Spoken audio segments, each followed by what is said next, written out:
seconds.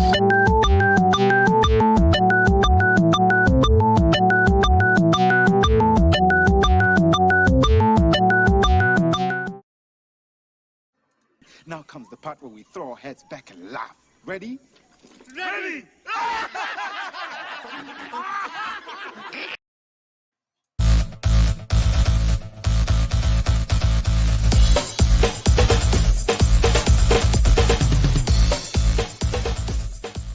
Welcome to Nevermind the Furthermore, your morning dose of creative conversation and coffee with your host, Brian K. Morris, independent publisher, freelance hybrid author, award-winning playwright, Facebook famous YouTuber, and former mortician's assistant.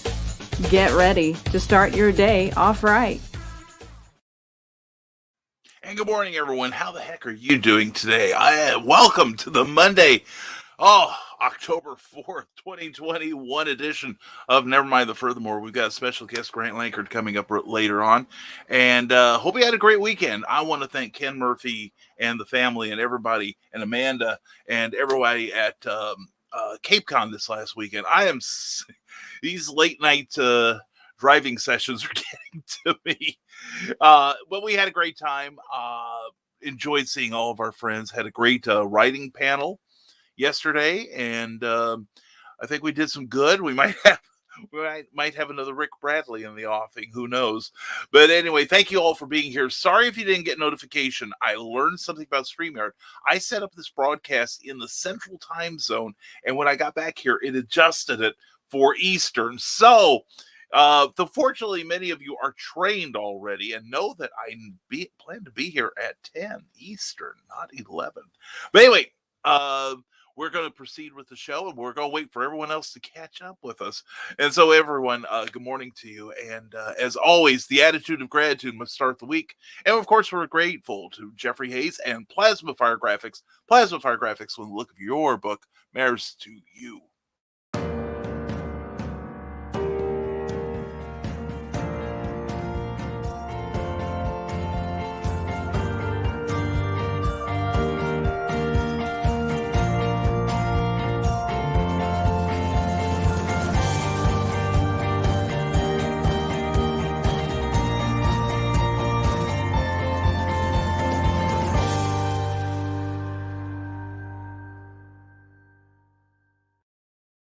Of course, the standard is when you write a fantastic book, the best book you're able to put out, you always say to yourself, I want a crap cover to put in front of it. Well, if that's your attitude, then you don't want to go to Jeffrey Hayes, because all he does is beautiful work. Seriously. So if you want a fantastic cover, go to plasmafiregraphics.com and check out their Facebook page, because they're amazing. And I think you'll like what you see, especially when you ask how much it costs. Yeah. Anyway, he's very affordable. He's very talented, and he's a really good guy. So check out Plasma Fire Graphics. Plasma Fire Graphics, when the look of your book matters to you, because it matters to your readers. That's for sure. And people who are reading this card for the Rising Tide Broadcast Network. We've got your entertainment covered 7 days a week. October is going to be a big, big month. We've got some new stuff coming up, such as my daily BK Minutes, which I thank everyone for tuning into that. I'm glad you're enjoying that. And also tomorrow night, we have the premiere of The Dastardly Dingoes coming over to the Rising Tide Broadcast Network. And to inaugurate it, they've asked me to come on to make it official. So I'm going on there, and I'm going to make it official. Anyway, it's going to be a good show. We are so glad to have Brian and Chad and Jeremy as part of our broadcast team. And let's see, tonight will be Michaela Jade's Tidbits and Scribbles. That's always interesting, always informative. She is always amazing, so please check that out tonight. And also, just go over our latest card on the network page, which is on Facebook, and please give that page a like if you would, and follow all of our antics. And many of our shows are broadcasts onto there. And also, we want to say a thank you to our incredible Patreon supporters. Patreon is a monthly subscription service where you can support your favorite creators directly with a small financial stipend, but in return you get all kinds of stuff, like in my case, you get exclusive blogs and looks at works in progress. We're going to post another episode of The Terrors this week. And you also get your name mentioned on my show, as you see here. So if you want to see your name here, go to www.patreon.com/Brian K. Morris. Anyway, let's get to your comments here, and looking forward to talking to y'all. And I've got something new in. I've got ear monitors, because we're going to be talking to Grant Lankard later. And they're nice. I definitely want to recommend them to all my broadcasting friends that do conversational shows like this. Anyway, I want to say hello to everybody. Teresa Dunn. Mwah. Good morning to you, Teresa. Hope your weekend went well. And I'm sure the whole time is a typo. No, it's a StreamYard thing. So that's how it worked. And morning all, morning BKM. I missed the minute this morning. That's okay. It is waiting for you, Joe D. McPhee. And also check out from Destin Small Press Publisher. Also, we are proud to say it's a part of the Rising Tide Broadcast Network. And Saturday night show, I was zoning out, so I'm going to watch it on the rerun. But anyway, check out Joe D. McPhee. He is always interesting. And launching of the Memoirs of the Morbid this morning. Yeah, if you want to find out some more morbidity this morning, check it out. Grant will be here about halfway past the show hour here. And Grant Lankard, good morning. Or excuse me, Willow Schuyler. How can I call you Grant Lankard? Ooh, what a mistake on my part.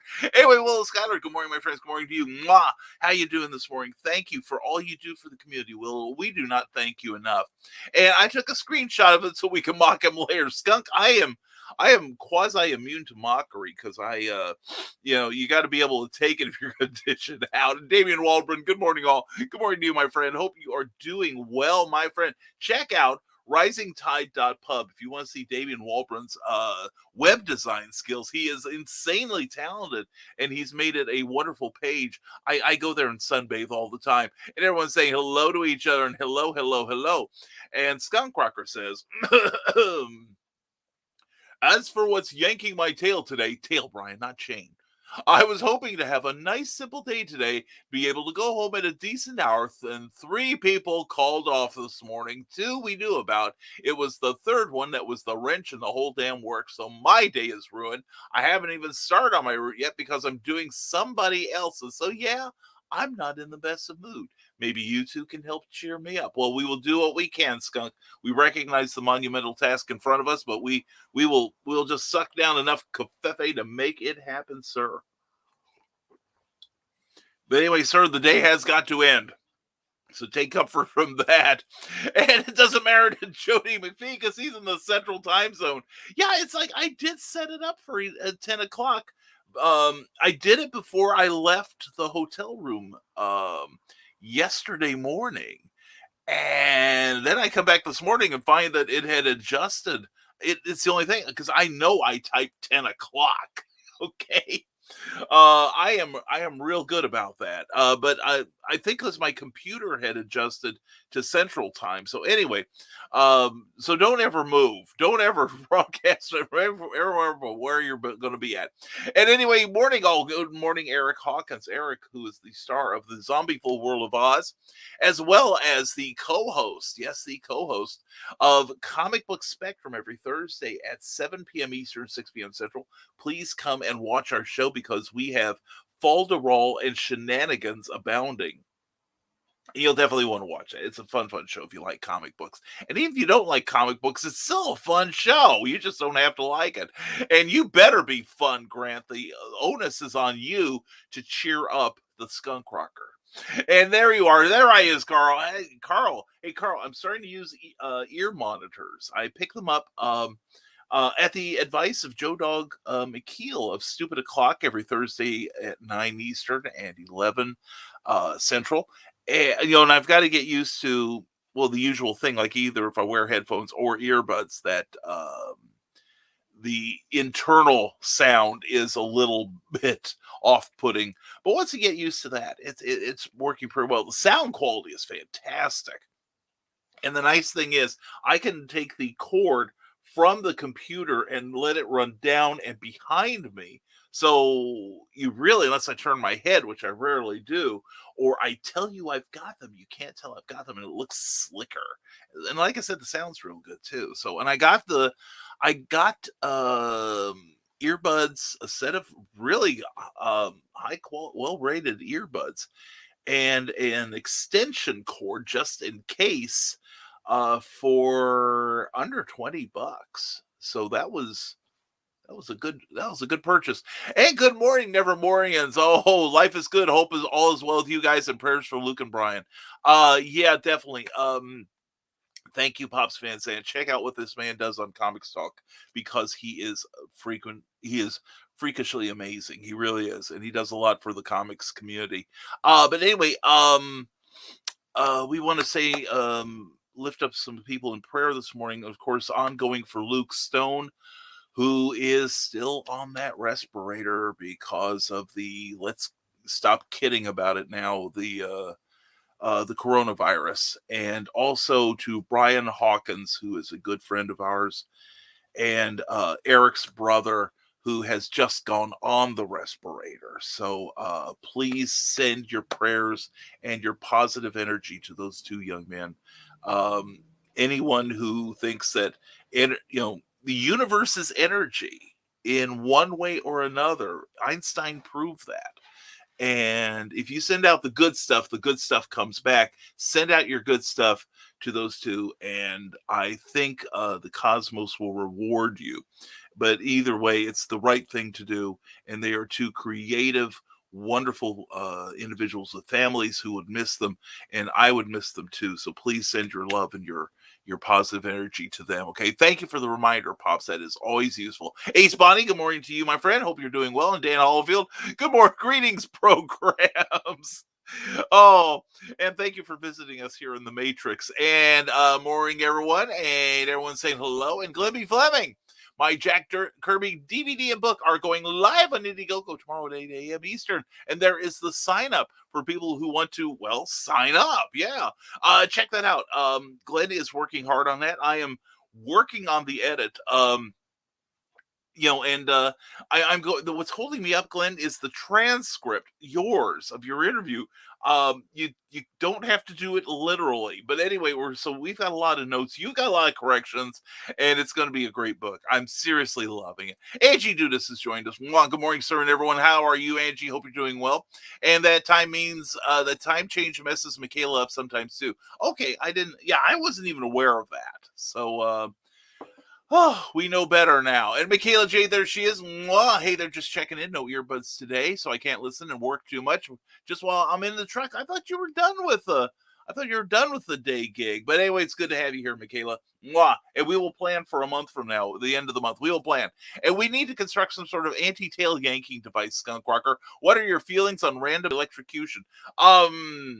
Electrocution may have been a poor choice of wordage there, Damien, but I think I know the thing. It's kind of like shock therapy.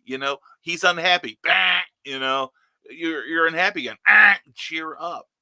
Cheer up. It's kind of like that same feeling behind, or the same theory behind the beatings will continue until morale improves. So anyway, it's a good idea. It's a good idea. And do the ear monitors use Bluetooth or Wi-Fi? Not these particular ones. I did see some that did, Carl. So I don't do well with for some reason. I can't get. Of course, I bought one set of Bluetooth earbuds, but I bought them where did I get them? I got them at Tuesday Morning store, and you get what you pay for. Anyway, no, I'm on the cord on these, and that's fine. But no, I'm liking these so far. So anyway, not this particular brand, I will say, and I did get them through Amazon, just to search for ear monitors, and I also got the extension cord. It was an Amazon thing. But yeah, this is DC Mecca, Be Free with Music, and here is the box they came in. And they also come with extra earpieces and and a carrying bag. It's a really thick carrying bag. It's really kind of nice. I don't know how I'm not going to be able to get all of them and the extension cord. I just want the extension cord simply because I move around a lot, as you've noticed. So it just behooves me to get something with a little extension on it, and it's not too bad. I'm not dragging it on the floor or anything. Actually, it just barely touches the floor. I got like a 4-foot extension cord. So anyway, technical stuff aside, I'm liking them. So Amy Hale, how are you, darling? Wogs, good. It was so good to hang out with you and John this weekend at Cape Con. And we did not hit the thunderstorms we thought we would. They actually got here before us. So everything was a little wet when we got back, but that was infinitely preferable to what we would have driven into had we been a little bit faster. So we left at the perfect time. But anyway, hope you did well, Amy. Hope you did well this weekend. And random vibrations, Angie, that's a whole nother concept there, the random vibrations.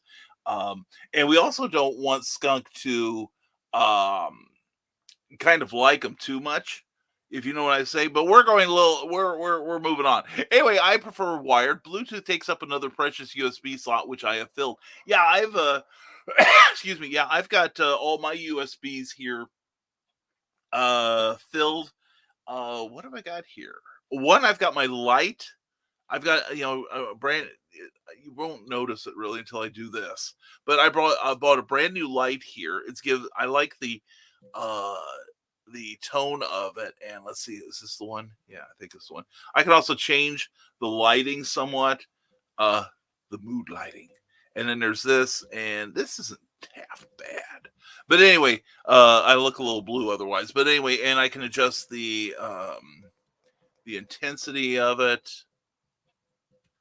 Yeah.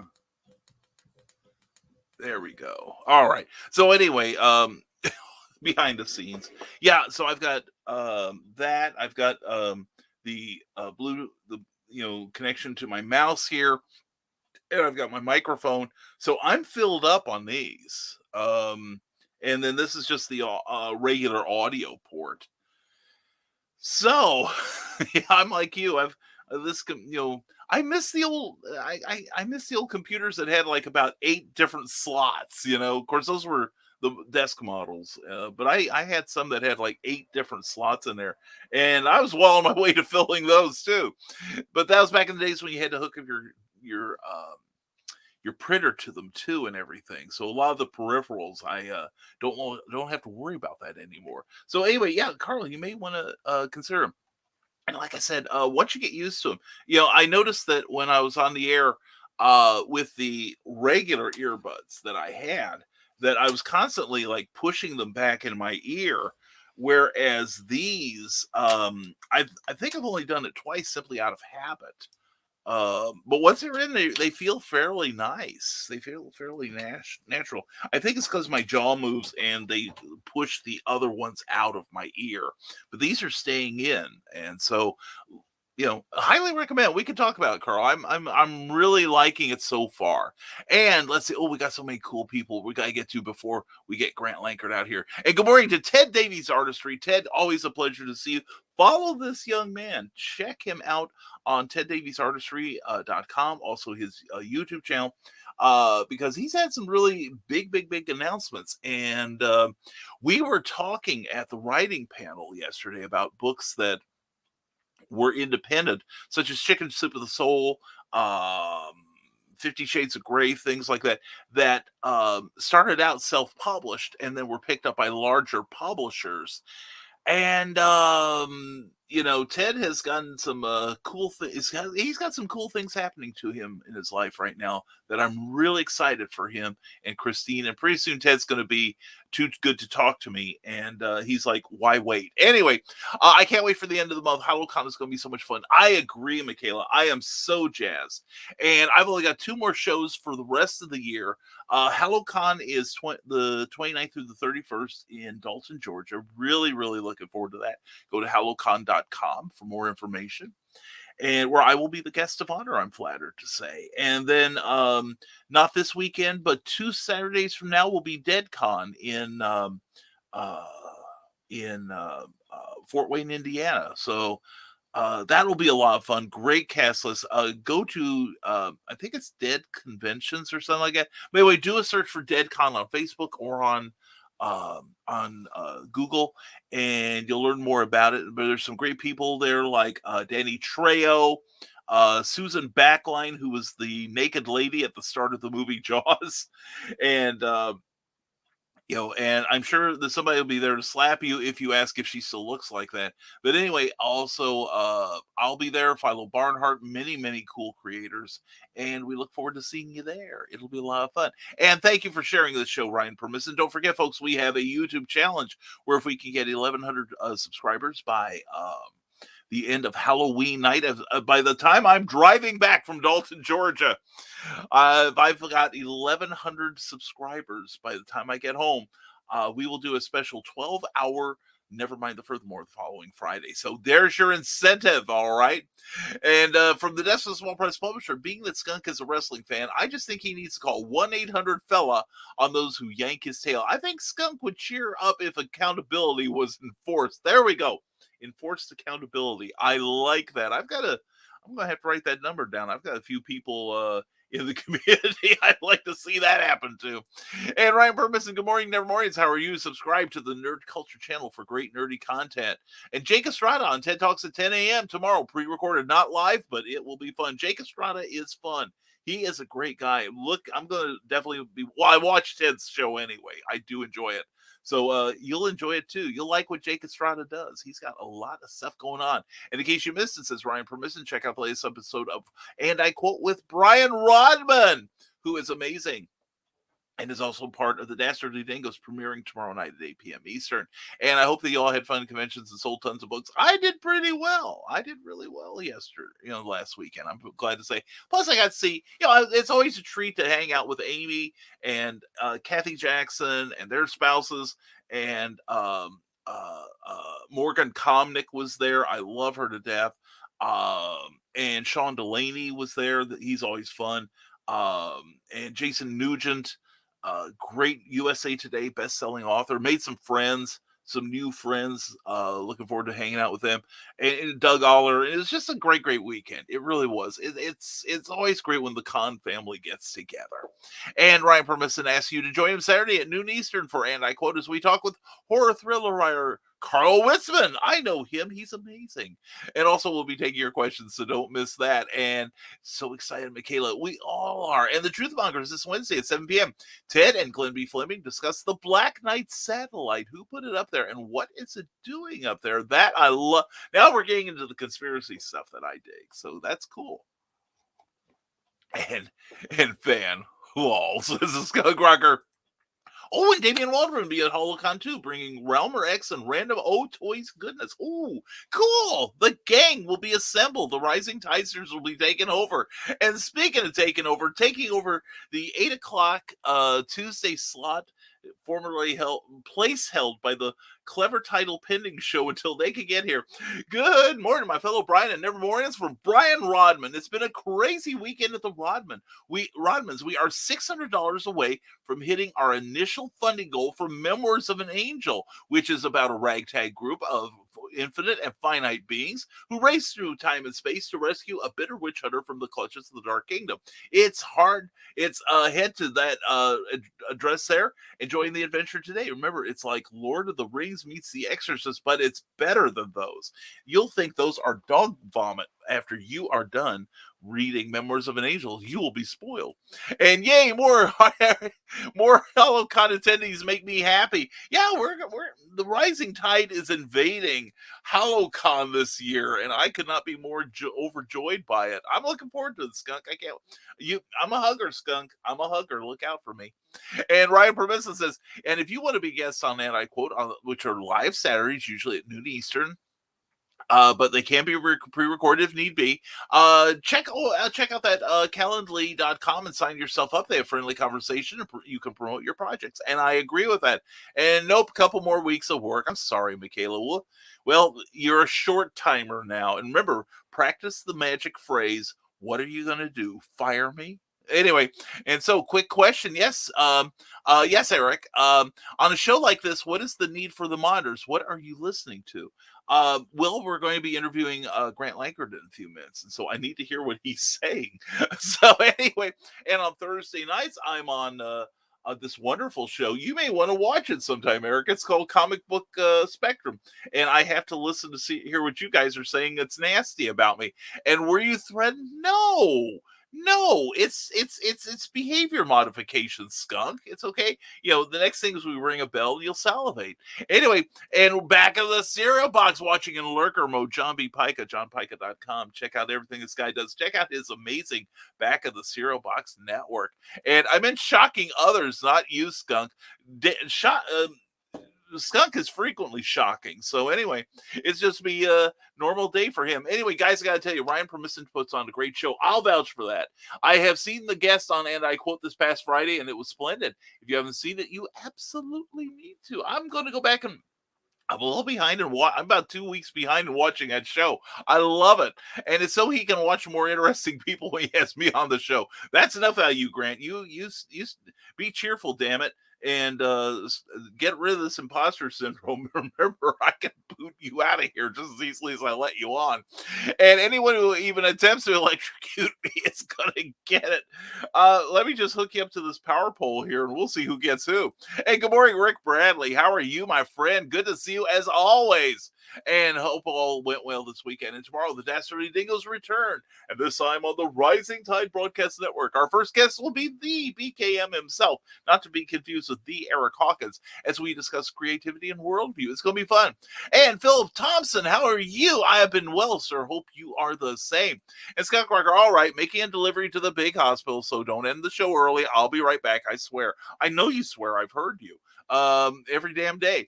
Okay, goofball, when it's just you, what is the need for them? You are mostly by yourself.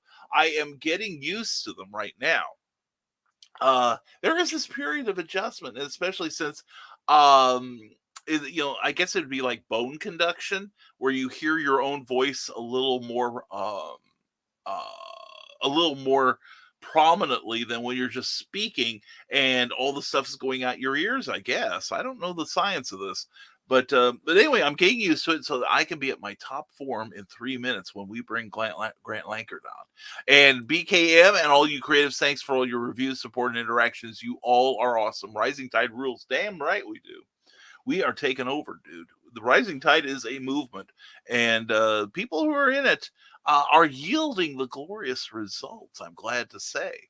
And speaking of glorious results, thank you all for letting me catch up with this so that we can have a clean slate of comments and everything for when Grant Lankard shows up. And let's take a little pause here so I can clear my throat and all. And so let's see, who are we going to talk to? Who are we going to have here? I know, let's get somebody who I know is here, and that's Amy Hale. Amy, check out what Amy Hale does. She is an amazing writer, and you will love these books. I do.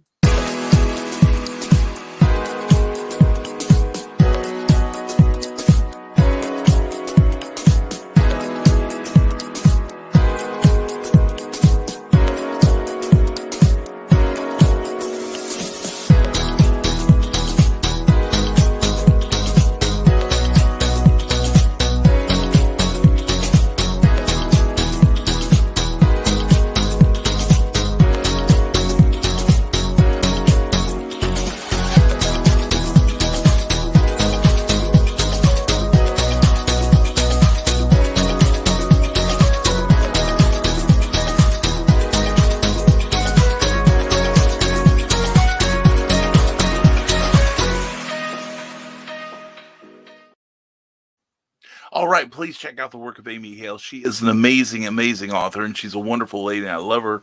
I love her to death, and I love her work. And so anyway, here we go. We've got a couple more comments. Anthony Beveau, good to see you. Check out his work too. Hi, how are you doing? We are doing well. Hope you are the same, sir. And now without any further delay, we're bringing him out 20 seconds early.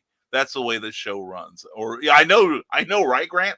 Anyway, we're going to add to the stream here. There's that, and there he is. His semi-smiling. Where's Messy? Sorry. Morning, everybody. There you go. How are you doing?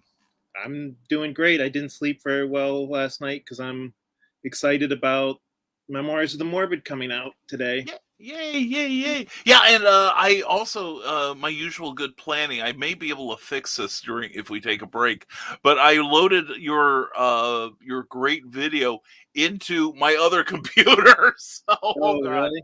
Yeah, Um, so I'm a goof. If you have it on yours and yeah, I you was can gonna share it. say I could always just play it on my screen, Yeah, just and you then have a share button. Pull it up on yours and then I'll run it. okay, cool. Do you want to do it now or? Let's do it now. Then we'll explain what the heck is the book about and why I think it is probably the best book to come out today. Well, is it probably because of the people that I'm working with, or at least one of them? Yeah, I mean, I am a huge fan of Claudio Adriano. So we're gonna get. Actually, I am. He's a great artist. He really is. So anyway, while you're doing that, let's start getting some stuff going here, and because I think it's more important that we talk to people. And Ace Bonnie has a joke for us. He's our warm up act for Cindy Kep. A man went to a psychiatrist and complained every day he drinks coffee, he would get a stabbing pain in his right eye. The psychiatrist said, "Well, have you tried taking the spoon out?" Oh, and I'm laughing because I've done that. And let's see, here we go. Can I say Here, hi to everybody who's saying hi to me? oh yeah, Hi, by all Joe. means. Hi, Carl. Great. Hi, Ted. Hey, Ace. And there we go, an Ace. And now there's a very good question here from Anthony. Hey guys and Brian, is there a group or foundations that use comics to help survivors of abuse? I don't know of any formally. You know what I think? I What? think Anthony should start that. I agree. That's exactly what I was thinking. Anthony, it is a super idea. Many I want to say charitable organizations, but I'm saying public service organizations use comics and have used comics as a vehicle to convey information. And I've seen um, uh, books about faith. DC released a number of books in the 90s dealing with, of all things, landmines. Right. Because of certain military operations, primarily in like Central Europe, in the communist zones, and they actually translated the comics into the native language. I know there's one with Superman, and I have one with Batman. Well, I was going to say, friend of the show, Russell Allen, Yeah, has a charity where he gets comic books mm-hmm. to kids who are sick or in the hospital for some reason, which is Yeah. cool. I donated a couple issues of Beowulf. Cool. I probably won't donate Memoirs of the Morbid because it's not really. I mean, it says for mature readers on it. There's one or two words in there that I didn't feel comfortable not having the for mature readers thing on it. No, it's better to have it and not need it than need it and not have it. But no, let's see. We'll get back to more questions in a moment here from our lovely and desirable studio audience. But let's talk about Memoirs of the Morbid. Now, First of all, what is the comic, Grant? So it is a 60-plus page homage to EC comics from the 40s and 50s. If you ever saw Tales from the Crypt. Oh, damn it. Sorry. I disappeared for a second. Yeah, I'm insufficiently caffeinated. I meant to do this. I'm sorry. I apologize. Start again, please. So Tales from the Crypt, Vault of Horror, comic books like that from the 40s and 50s. This is a black and white homage. It's not a super loyal homage. We do take liberties with the format a little bit, but it's over 60 pages. It's black and white. We have some of the luminaries of independent comics. For instance, Brian K. Morris writes a story. Yay. I don't know if I'm sorry, was that supposed to be a surprise? Yeah, wow. When did you get that guy? I hear he works cheap and he's a pain in the butt though. Well, super pain in the butt. I mean, there's lots. That's just one of the people. My friend Dave Schuler, he's making his debut. Matt Miner, who's done work for much larger companies than mine. we're going to have a lot of super talented people. A couple people are making their comic book debut. The guys who are doing the covers, did you ever get around to? I know I sent you an email with all the different covers. Did you ever get around to seeing that? Yes, I did. Yes, Okay. that is super stuff. I All mean, you've done a good job. Seriously, I'm not just saying this because I am in the book. Grant's done an actual fantastic job of finding artists and writers, and the covers are spectacular. They so really are. all of the people who are doing covers for the comic book are people who I just messaged on Twitter thinking, okay, there's no way in hell this guy is gonna work with me. But I figured, you know what? I'll send him a message anyways, because maybe there's a 1 in 10 chance. And I was just surprised by how many people. I mean, a lot of them. I mean, part of it was because I started planning this like 6 months ago. So there were people who were like, well, I'll have a little bit of time in my schedule like 3 months from now. Mm-hmm. So I guess that would be my advice for people who are trying to do stuff like this. Plan ahead and just, throw out a long shot. I mean, and granted, I mean, I asked enough people that a lot of people did say no, but fortunately I asked enough people that we got some really great artists doing covers. Yeah, definitely did. And I see you've got the video here. I'm going to see if we can add this to the stream without disrupting the space-time. Greetings, ghouls and boils. I'm the Ghoul Master, a loving homage to horror anthology narrators of yesteryear. Wait, I'm an homage? Why didn't anybody tell me? You'll hear from my agent about this. But first, let's get to the heart of the matter. I'm here to tell you about the new horror anthology, Memoirs of the Morbid, on Kickstarter in time for Halloween. Memoirs of the Morbid is a black and white homage to classic horror comics from the 40s and 50s, containing 5 self-contained stories by some of the best indie comic creators out there. There's that word again. I better not find out homage is an insult. Anyways, Memoirs of the Morbid is completely done and ready to go to the printer. The comic will be on Kickstarter until Halloween, so don't make a grave mistake by missing it.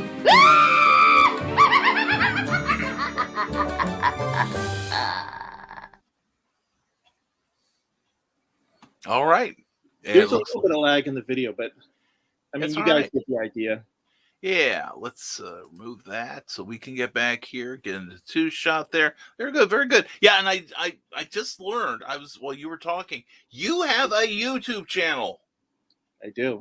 Why aren't you promoting that? You just got 1 extra subscriber, by the way. Oh, wow. So me and my wife, Angie, who's in the chat right now. Hi, Angie.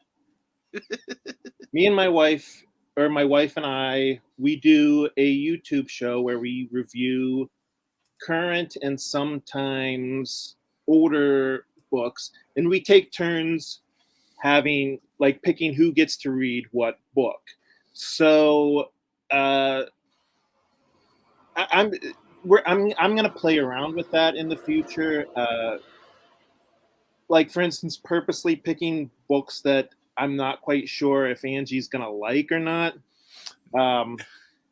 Yeah, make sure she doesn't know about it, though, dude. Right. That's the surprise factor, okay? Yeah. So, Angie's already brought up that she wants to introduce me to some manga, which I'm allergic to, and I want to introduce Angie to some of the Conan the Barbarian comic books that I love, but let's just say aren't exactly politically correct. yeah, there's not a lot from the 30s. The 30s literary sources that is politically correct. If it isn't insulting women, it's usually some ethnicity. And there's just, you can take your pick. There's so many to choose from. I mean, I know it's horrible, but that's what I love about Conan. Yeah, there's something primal about Conan. that is just absolutely refreshing, and he is kind of the archetype. And I do like the archetypes, like Superman or Sherlock Holmes or Tarzan. So I mean, yeah, yeah. so anyway, we do have a question for you. We have a question for you Cool. from the That's a Small Press Publisher. When is issue 3 of Beowulf? So issue 3 of Beowulf is actually almost done, but it's probably not going to come out until after Christmas, just because I don't want to have to run a Kickstarter during Christmas. Yeah. And here's a little tip for people. Christmas is not always a great time to run a crowdfunding campaign on any platform, mostly because that big holiday, the holidays, and I won't say it's just particularly Christmas. There are a number of holidays around late December that will take up a lot of money. So you are advised to leave the crowdfunding alone, unless you've got like a monstrous platform, Right. like a Dirk Manning or whatever, and they will, he asks and they will give money. So anyway, hey, good morning, Jessica Johnson, checking out Heroes for Kids Perryville, Missouri, they were out in force this weekend at Cape Con. We were glad to see you there, and also check out the Heroes for Kids Comic Con. Oh, is that the charity I was talking about earlier? Sorry? Is that Russell Allen's charity? No, this is a cosplay group out of Southeast Missouri that sell a number of collectibles. Now, they have worked with Russell. So, that's fun. Yeah. That sounds fun. And from this Small Press Publisher, I think there are foundations. I can't think of their names off the top of my head. Yeah, same with me. But this might be a project, somebody could package a comic for them. That might be helpful. And thank you for the advice. And I agree, Grant, I will start one, have had the feeling to do so. If you have that feeling, just like Grant's, had this feeling to do this horror comic, I say go with it. And from this Small Press Publisher, EC, any vibes of crime does not pay in this anthology? Are you familiar with that, Grant? Yeah, I think a little bit. Like I said, we're not slavish to the EC, kind of like some of the stories have a lesson to them and some of them don't. But like I said, I wasn't too super slavish. Yeah. But yeah, I think a little bit of vibes of crime doesn't pay.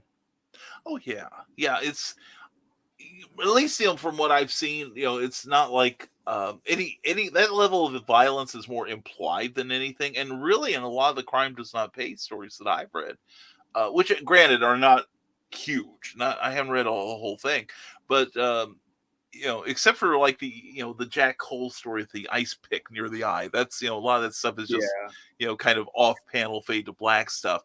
And Anthony Bovo says, Grant, I freaking love horror, and I love the influences of Tales from the Crypt and Vault of Horror. That's awesome, Anthony. This sounds like it's right up your alley. Well, he says, I love the title you have. I want to read this, and we will make this happen. I'm putting in the comment there. If you want to, now this has this launched yet, or are we still launched yet? Do you want me to launch it now? Oh, that's up to you. It's totally up to you. Get to the site right now. If you want to launch it, have at it. We'd be flattered. Otherwise, pick a time. And what people can do is go to the site here, and there's a little button where you can be notified when Grant launches this. Congratulations, your project is live currently.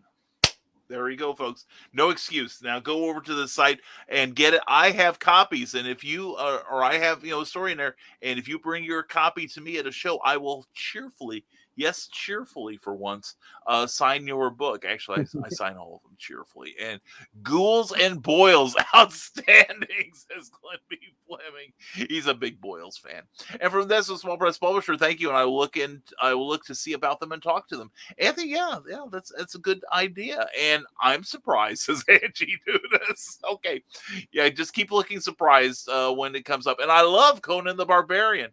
We all do. And I love the old comics with Roy Thomas and Barry Smith and John Buscema. Those are great. And just know Grant will get to read lots of lady lead comics. Oh my God. Your stroll through hell has merely begun, Grant. I've read a few of those, and let's just say I'm not the target audience, that's for sure. Oh, yeah. Yeah, but no, there's some good things about manga. Now, why you say you're allergic to them? What is your allergy in particular? Well, okay, so I admit that part of why I don't like anime and manga was I went to a college. I went to an art school where one of the main majors was animation. So I was surrounded by people who did nothing but watch anime and read manga, and that's like all they wanted to talk about. Uh, And if you don't know anything about anime, like hearing Inuyasha or yeah, for the 500th time, it starts to wear on you. So yeah, so I admit that that's a lot of my aversion to manga and anime. yeah.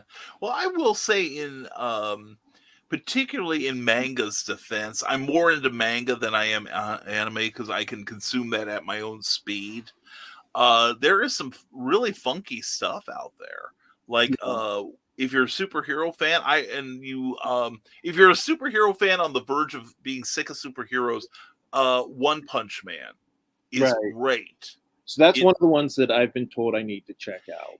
Yeah, and there's some good stuff like Vampire Hunter D, which is very moody, very atmospheric, very violent, and the art is exquisite.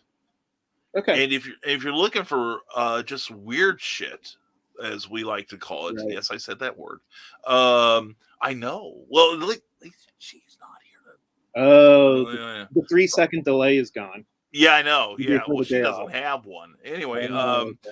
And everyone's waiting for her to come back and do that. But anyway, but no, Ranma, one half it's one of those books. It's kind of funny, kind of cute, and nice setup. And as the thing goes, it's like how many tabs of acid are the writers, taking to come up with this stuff? Because it gets towards the end where there's all these different styles of kung fu, and some people turn into men, women turn into men, some men turn into women, and it's just surreal towards the end of it. And then there's more traditional stuff like, say, they call it Tetsuan Atom. We call it Astro Boy in this country. That's pretty cool. Okay. Yeah, that's a classic. That is a classic. But it's just there is such a variety of subject matter in it that I appreciate. Yeah, I know. And the thing that's rough is that a lot of the artists and writers that I love were really influenced by manga, but I mean, like Frank Miller in particular, Jeff Darrow, a lot of a lot of the classics were really influenced by. So yeah, so maybe it is something I just need to sit down and get into. Yeah, and it's one of those things where you just have to figure it sells so well. There's got to be a reason for it. Yeah. Because actually, I remember reading an article. This was about 5-10 years ago, and somebody wandered into a comic shop and asked the proprietor, "Would you get me the #1 best-selling comic around?"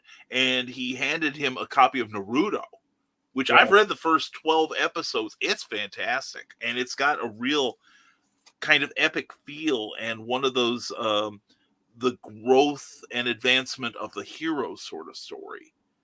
That's really, really, and it's a great premise behind it. And in fact, they've started the sequel with Naruto's son, Boruto. But anyway, we just got our first backer. Yay! Hooray, first backer. Was it Pops Van Zandt? I can't see who it is. Oh, okay. Let me see. We're going to shout you out. We're going to shout you out. Sorry, they ask the same questions every time. It's all right. Ted Davies. Who's? Ted Davies. Ted Davies. Thank you, Ted. Thank you so much. Thank you.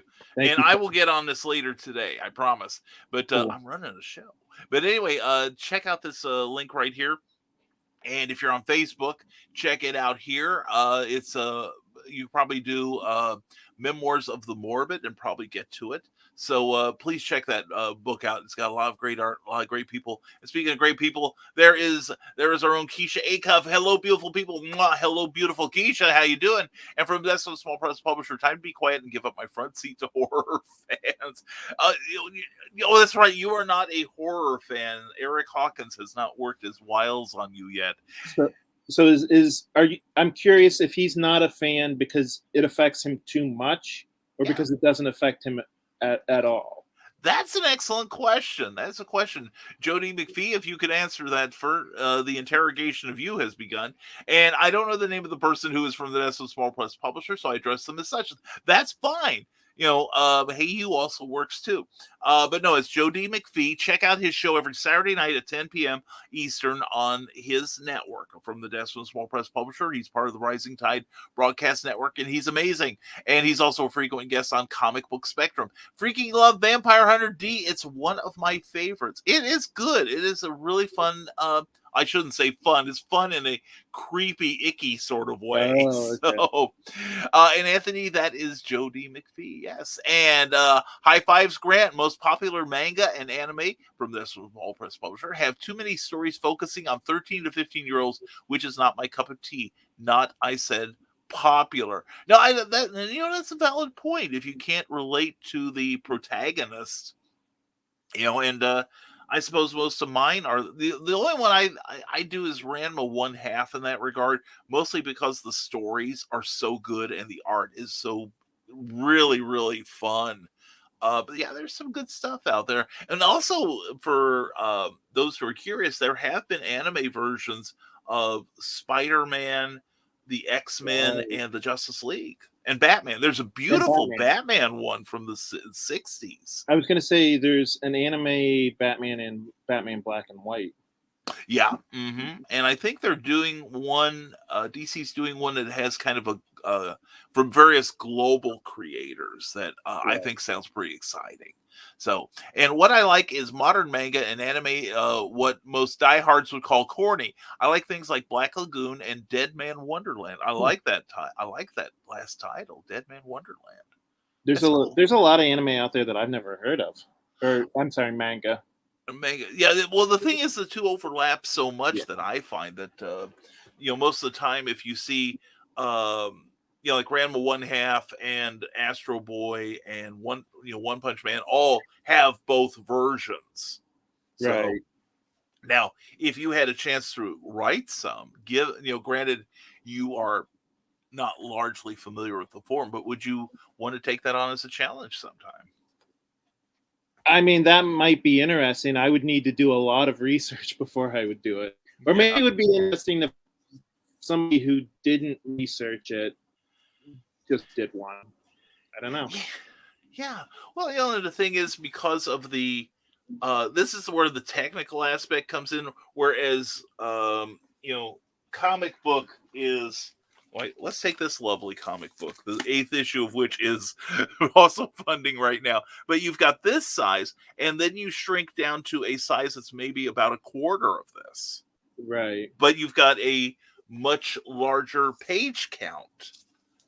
That in itself, that sort of thing I find is good for fight scenes, because you can get a lot of action in, and it's almost like watching like a manga, because it moves so quickly across the page. So speaking of Memoirs of an Angel, I talked a little bit. I don't know if you wanted me to keep this secret. I did talk to Brian about possibly doing some cross promotion. I said possibly, so I don't think I'm giving anything away yet. Oh, no. I think you guys should. And in fact, I encourage cross promotion. Well, because especially since the titles are so similar. Yeah. I mean, it'd be it'd be different if one of you were doing like Daisies and Unicorns monthly, and the other one was doing Sweet Blood Harvest. The other, it's a little bit.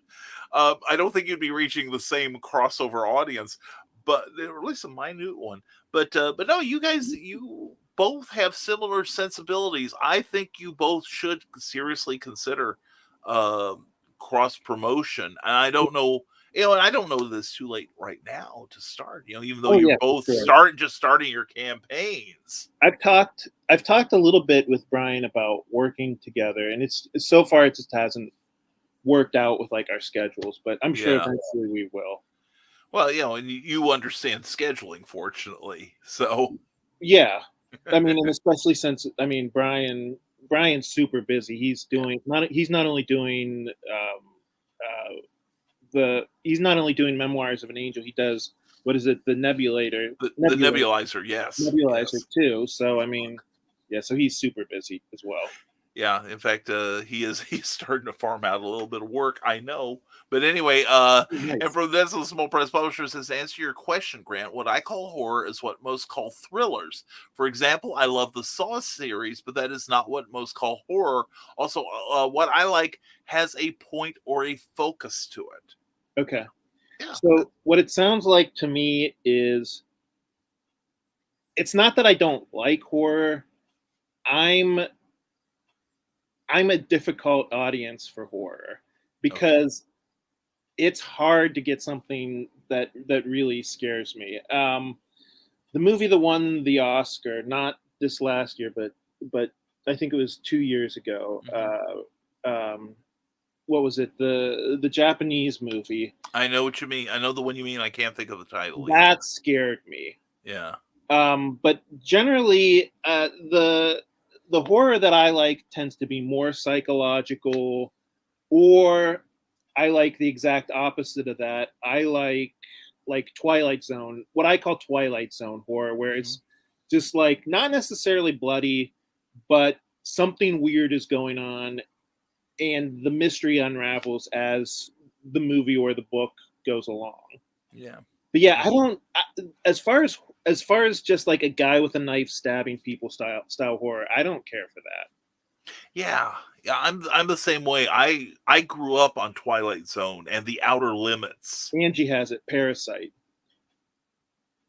Parasite was the name of that movie. Oh, that's right. Thank you, Angie. Did you see But that yeah, movie? I'm with you. I'm more it's more the writing than the gallons of Karo syrup and red food dye that turned me on. Now, Saw, I admit I like Saw.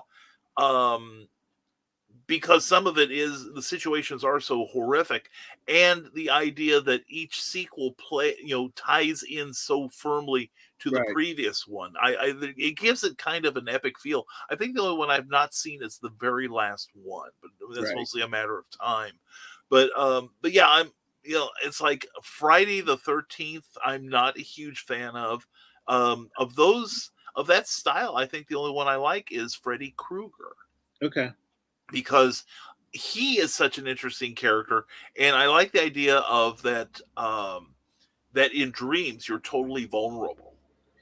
Yeah, I mean, I think those movies are fun. I don't, if the goal of those movies is to scare you, I don't know that they're successful with me on that level, but they're to me, they're more comedies than they are horror.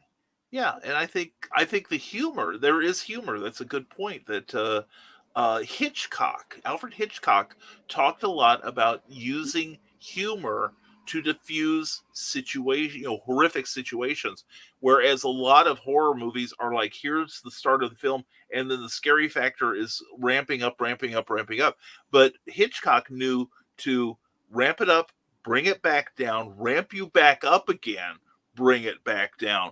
So it's almost like, in a way, more epic storytelling. So that was another point that I was going to make. Another type of horror movie that I love is horror / comedy.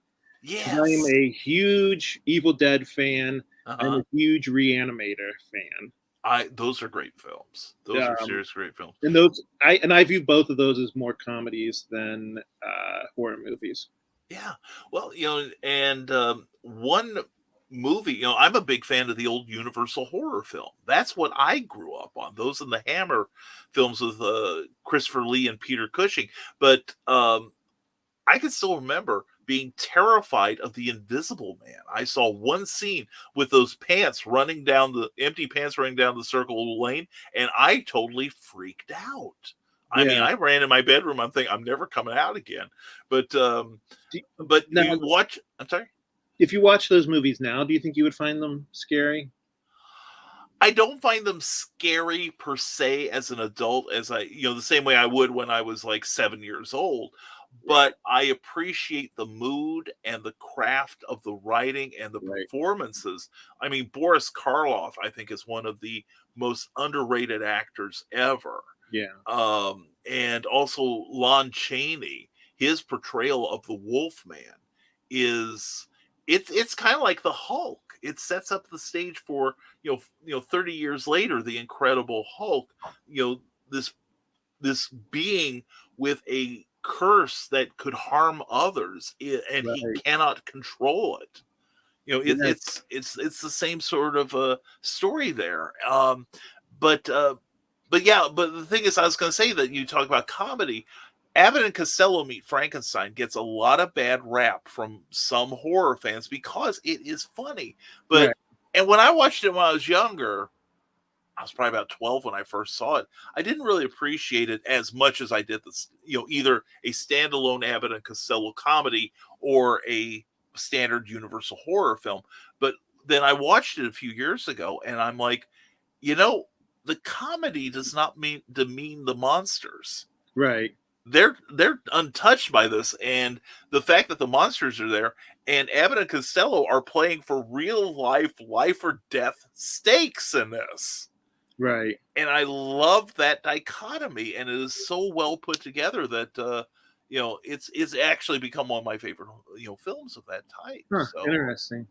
yeah, so that's why I appreciate working with you on something like Memoirs of an Angel, or not Memoirs of an Angel. I've got that in my head now, but the more the book here, the Morbid book that it it is it is kind of like a little kiss to the past of EC Comics. Or I also grew up on the old House of Mystery, House of Secrets.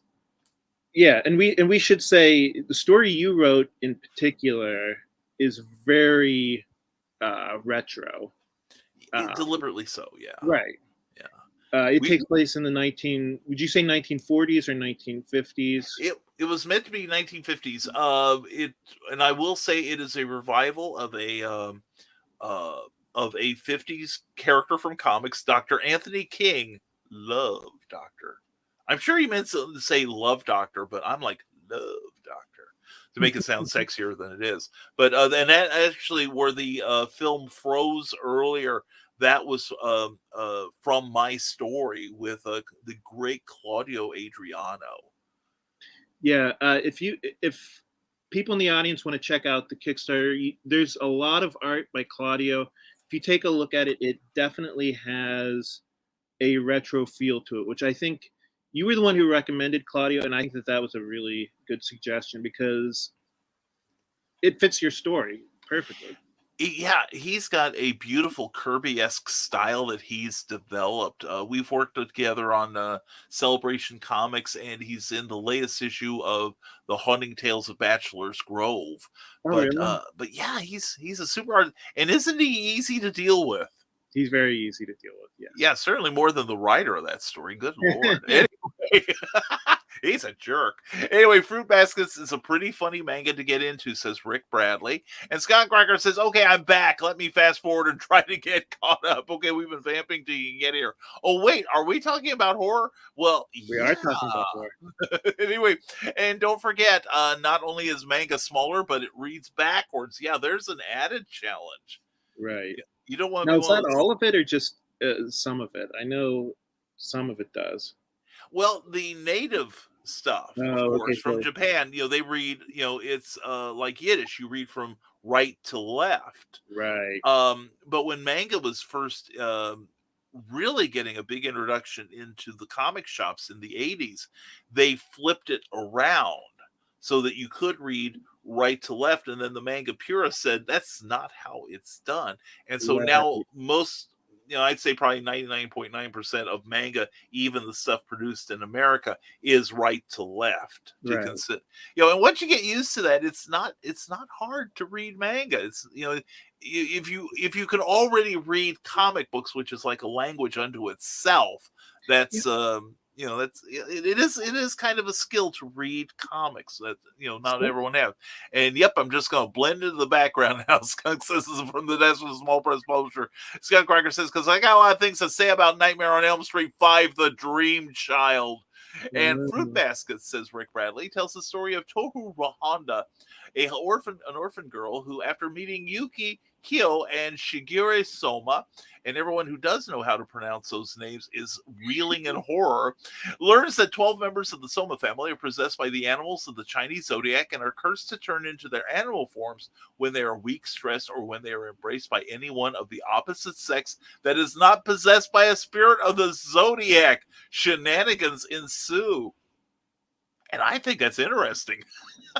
That sounds good. Yeah, it sounds interesting. Yeah, well, it's like Naruto. He is, at least the part that I've read, he is training to be the champion of his village, and nobody in the village likes him. Oh, and he finds out why, because he is possessed by a tiger spirit. So now, what you're telling me now reminds me of something I should admit. I absolutely love Miyazaki. I love Spirited Away. What else? My Neighbor Totoro. I love all those. Yeah. So I'm not a 100% against anime. Yeah. It's an acquired taste. And I will admit, my first few attempts at it, I'm like, what the hell is this? And I think that's another reason why I've kind of been hesitant to check it out, is just I don't know if I want to go through the work of getting into it. But maybe I think you guys are starting to convince me. Well, and also it's like I talk to people about reading outside your genre, whether it's comics or it's books, for instance. Like, I am not a romance writer, but I read romance books because there's stuff they can teach me in there. Right. And I think, you're kind of a romance writer. Well, I'm trying to put more romance in. There's a little bit of romance in Kiss as Cold as the Grave. That's true. Well, that's true. And that's the sort of thing I bring in from having read romance. And I'm currently loving like romance comics from the 40s to the 70s. Because, it's got more cheese than Wisconsin, a lot of them. But it's also amazing to see how many mainstream writers and artists that, would be familiar names to most people, worked on these stories and actually used that as a training ground. And then some artists and writers said, I need money, and they would go work on it. But it's not to say that, okay, I'm slumming in the romance field. No, it's like, I'm going to still do my best job ever. Yeah. But, I think reading more varied material, reading just makes you a better writer, period. Right. And I think the same thing goes for artistry too. But gaining an appreciation of these things allows me to widen my palette of tools that I bring in to the technical aspects of writing, whether it's comics or books or whatever. So I think it's a good thing. And once you get over the idea that you have to know everything about it, because that is one thing that kept me out of manga for many years. It's like, I'd like to learn something about manga. What should I start with? Here, thud. There's a lot of stuff that I keep at arm's length, just because I'm not sure if I want to open that can of worms. If you know what I mean. I understand. There is a lot of adult content, for instance. Okay. That I have nothing against adult content, heaven knows, but it's just not my thing. Okay. And if I have, say, 10 minutes, I've got time and a desire to read something, I am more likely to read something closer to my wheelhouse, which, but not necessarily in it. So So anyway, from Decimal Small Press Publishers, I know you do, and I bring out my favorite movie and people leave, story of my life. And thank you, Angie, appreciate that. And Rick Riley says, horror rarely scares me, usually as long as they have some pretty cool kills, I'll enjoy it. And just back, says Brian Rodman, super excited about my friend. I was going to bring that up. We're doing pretty good. We crossed the $100 mark. Yes. What is your goal? What is your goal? We're going for 4,000. Beautiful. Which I think it's a 60-page comic book, so I think that's reasonable. I usually get, like with the first 2 issues of Beowulf, I've gotten 3,000 each. So I think we can pull off 4,000. I think so too. I think that is super doable. And I see that you've got 6 backers, and get on this quick. Get on this quick so we can cross the finish line real fast. And yeah, definitely check out the page. You will see some really cool art. I'm looking at it now. I haven't looked at it in a few days, and I'm digging it all over again. So definitely check that out, people. You will be glad you did. And good morning to you, the Historical Fencing Guild. Glad to have you here Friday nights, 8 p.m. on the Rising Tide Broadcast Network. I am not. That's okay.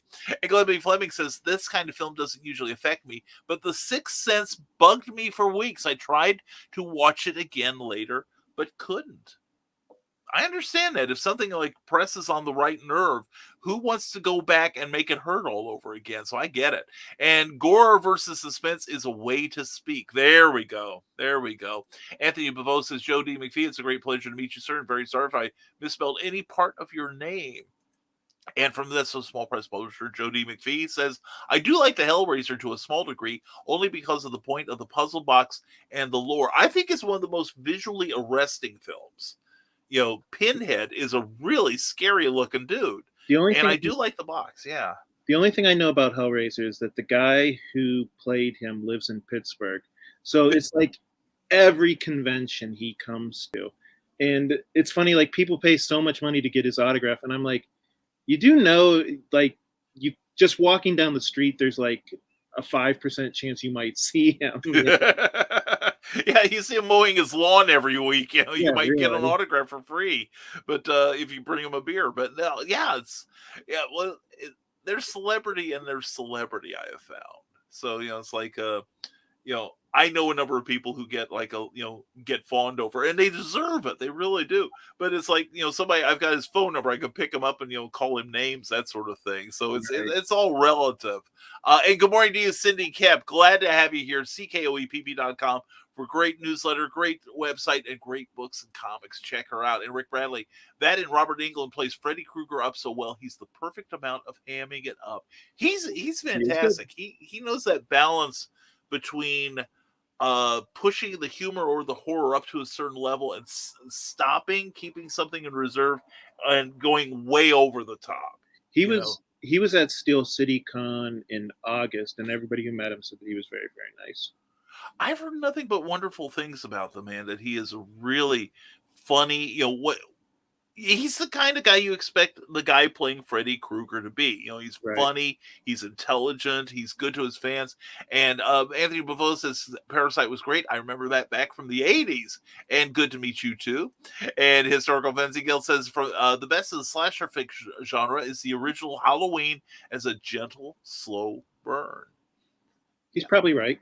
I can see that too.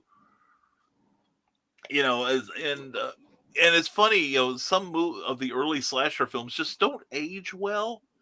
Like Last House on the Left, right? Or and even Night of the Living Dead. Even that came out and it was already dated.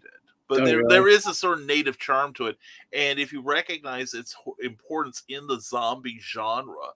And this is something I never realized. I was watching a YouTube video on zombie films, and it pointed out that these were the first ones that were cannibals.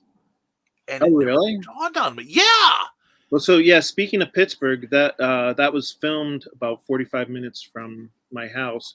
Yeah. And Dawn of the Dead was actually filmed at a mall right next to where Steel City Comic Con Oh, neat. Yeah, I mean that's one of my favorite things about George Romero movies. He tried to film in Pittsburgh until it was just not possible. That's fantastic. I love it. And Joe D. McPhee from the Decimal Small Press Publisher says the only older movie I still find scary is a Vincent Price movie called The Tingler. Yes, it's because of the psychological aspect of how the main character died. Yeah, Vincent Price, he can do no wrong. I actually find a lot of those older movies scarier than newer movies. Part of it is, I think, black and white there's something kind of eerie and unnatural looking about black and white. Yeah, yeah. I can see where it might be for you. When I was growing up, black and white was the primary.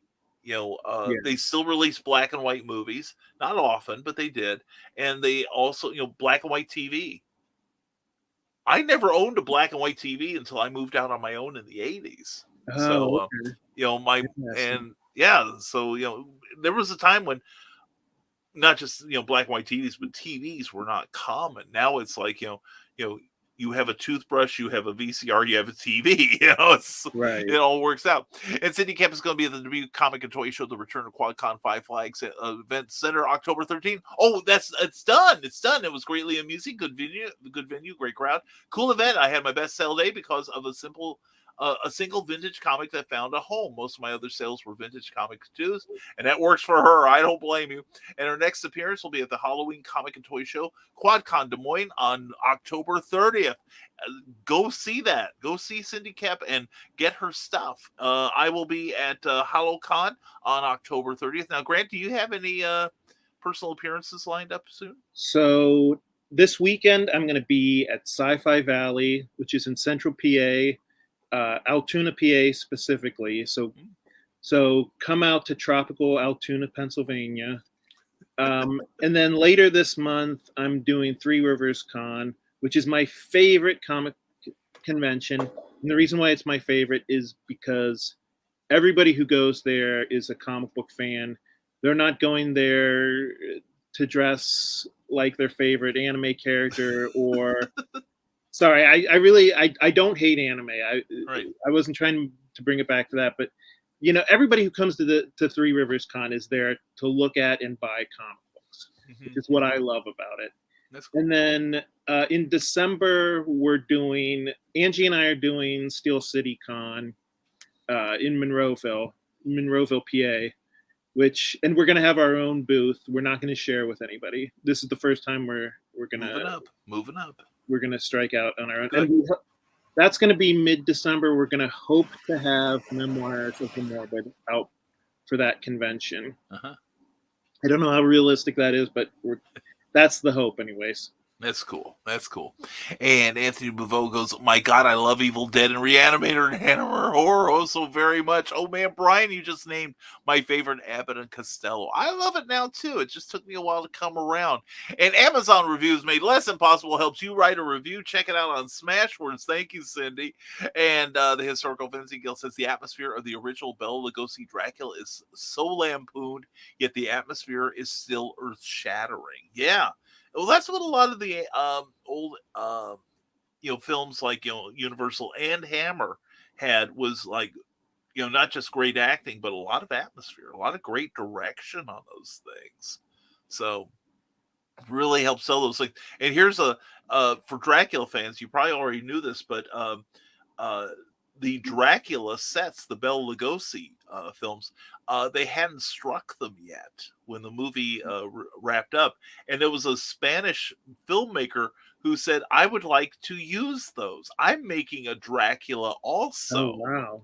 And so the set actually worked on it wasn't Bela Lugosi, but it was a Spanish language Dracula. And I think it had a similar script. So they used all the sets from the Universal film. They kept it going for a few more days. Oh, wow. And don't forget there's the Kickstarter there for Memoirs of the Morbid. Please check it out. You'll be glad you did. And Anthony Bouveau, Anthony Costello, Meet Frankenstein is my absolute favorite one. It's a great film. It really is. And I learned that when they were putting the script together, Universal didn't want their Monsters Lampooned, but Abbott and Costello still wanted funny stuff to have happen. And Right. so when they wrote the monster half of the film, they brought in the writers for Abbott and Costello who were writing their films and told them to doctor it. Right. And so you had this wonderful blend of atmospheric universal horror and the Abbott and Costello, and everyone was happy. And it was also the second time that the last time that Bela Lugosi played Dracula. Right, and the same thing is true about some of the modern slashers. Like, I know with Friday the 13th, some of the later movies started to incorporate humor. Yeah. And I remember the producers said, you can add as much humor as you want to, but don't make Jason goofy. Yeah. So you can make the other people look goofy, but not Jason. Exactly. And that's the strength of Abbott and Costello meet Frankenstein. You had Frankenstein, the Wolfman, and Dracula, but all of them were treated with the appropriate level of dignity and danger that they brought. And it was Abbott and Costello who didn't mind getting the pie in the face. Right. But at the same time, you had their humor, pulling this back from being too intense. So it's a great blend, and more people should do that, I think. Horror comedy, says Rick Bradley, is great. Shaun of the Dead, Zombieland, Return of the Night of the Living Dead Part 2. I could go on and on. I agree, and you named some really good films there. Return of the Living Dead is a great horror movie. Yes. Yeah. It genuinely is. And yeah, I love Shaun of the Dead, and it had some great performances. In Zombieland, I didn't think I'd like it as much as I did. Because I'm not it's part of that current spate of young comedy that I'm not a huge fan of. Okay. It's to me, and unfortunately, I find some older comedians falling for this too. And we've gone over the shows before, but it's like, I am here, I think I'm funny, thus you must too. So interesting. Yeah, I think a lot of these actors have they should not be allowed to improvise. Will Ferrell, yes, I'm looking at you. Anyway, Cindy Cap says, you won't want to miss out on Armor Forged by a God. That's Volcano, available on Amazon. Thank you. And Joe D. McPhee, I have the Hellraiser puzzle box. There we go. Hopefully not the real one. And Rob Watts gets Stompy if you follow Nicholas Anthony Tucker. Do you know that? And you can do magic if you follow John B. Pica. His new book, Nightright, is available on Amazon. It is bears checking out. And the Dastardly Dingoes coming soon to Rising Tide Broadcasting Network tomorrow night, in fact, at 8 p.m. And the Historical Fencing Guild, Jody McPhee, the William Castle era is peak horror. I love that. And Dark House Films. Well, the Tingler was mentioned earlier. That had a unique marketing angle. In some theaters, they put this like a little device at the base of the back of the seat that gave a little electric shock. Right. So when the Tingler was out and said, the Tingler is among you, be careful, and then it turned this thing on, and people were like in danger of electrocution because they had suddenly and fluidly ground themselves. Anyway, Anthony Bavoe, I love Vincent Price, and did you know that in theaters with the Tingler, they have a small, okay, I hadn't read that yet. The small electrodes in the seat to give the audience a little shock, literally. Yeah, I'd have probably been standing up and running for the nearest exit. And Cindy Gabby, you can only benefit by nerd culture. Check out Ryan Permission's page on YouTube there, and Small Press Publisher Desks. We examine the carpentry of same every Saturday night at 10 p.m. with Joe D. McPhee, because he's awesome. And there he is now, Anthony Bavoe. Yes, I did. And the movie was one of Vincent Price's underrated horror movie because of that gimmick. Yeah, it kind of distracted you from Vincent Price's usual brilliance. Exactly. He could do anything. He really could. And my anime was Speed Racer, Voltron, and Robotech, says Eric Hawkins. Yeah, I loved the original Speed Racer, and I think that's what kind of led me into Ultraman eventually, because I like it. I'm liking it more now. And Cindy Cap says, I couldn't get into Naruto. It brought back flashbacks of teaching elementary in sketchy places. Shudder, I'm doing much better now. Now, I understand that. And I have to admit, I read the first couple episodes and I'm like, why is this so popular? But as I kept reading, it's like, okay, I'm starting to get it now. I'm curious if Cindy will like Memoirs of the Morbid, just because she does like things a little bit punny, and the narrator does like his puns. That's true, and that's what I think my favorite horror hosts in comics do that. They don't just introduce the story, but again, it's the diffusion aspect of the story where they set you up, they give you the basic setup of the story, and then they come in and just kind of like, take the piss out of it, if you will, and let you move on back into real life or to the next story. Exactly. I would love to write some where somebody can do what Steve Ditko used to do on the horror stories for Charlton, where the horror host would frequently be like between panels, just kind of looking in on the characters, and just kind of like smiling or like, Oh, so he's yeah, almost like a watcher. yeah, or kind of like a watcher and Greek chorus for the stories. I think that's a challenge I may have to give myself one day. And the streams cross with anime and manga horror. Vampire Hunter D, says the Historical Fencing Guild, and the sequel Vampire Hunter D Bloodlust are exquisite, and the source novels are phenomenal. And Eric Hawkins, that was my starter kit as a kid, says that from the desk of a small press publisher. Yeah, well, Astro Boy was actually on American TV in the 60s. Right. It was one of the very first ones, and I remember living out east in 1969. That's where I discovered Speed Racer. And Eighth Man, I also liked Eighth Man. Okay.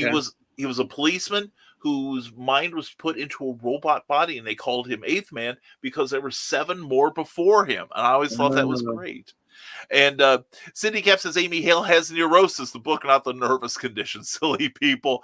Definitely check them. You want it. Neurosis, the book, not the nervous condition. And Warriors in Triplicate, Michaela Jade's Warriors Trilogy, available now on Amazon. And Poetry, you need it, you want it, you got it from Teresa Dunn because she's awesome. And Eric Hawkins said, now you know where I stand with horror, says from the desk of small press publisher. We will convince you one day. There is really, really good stuff.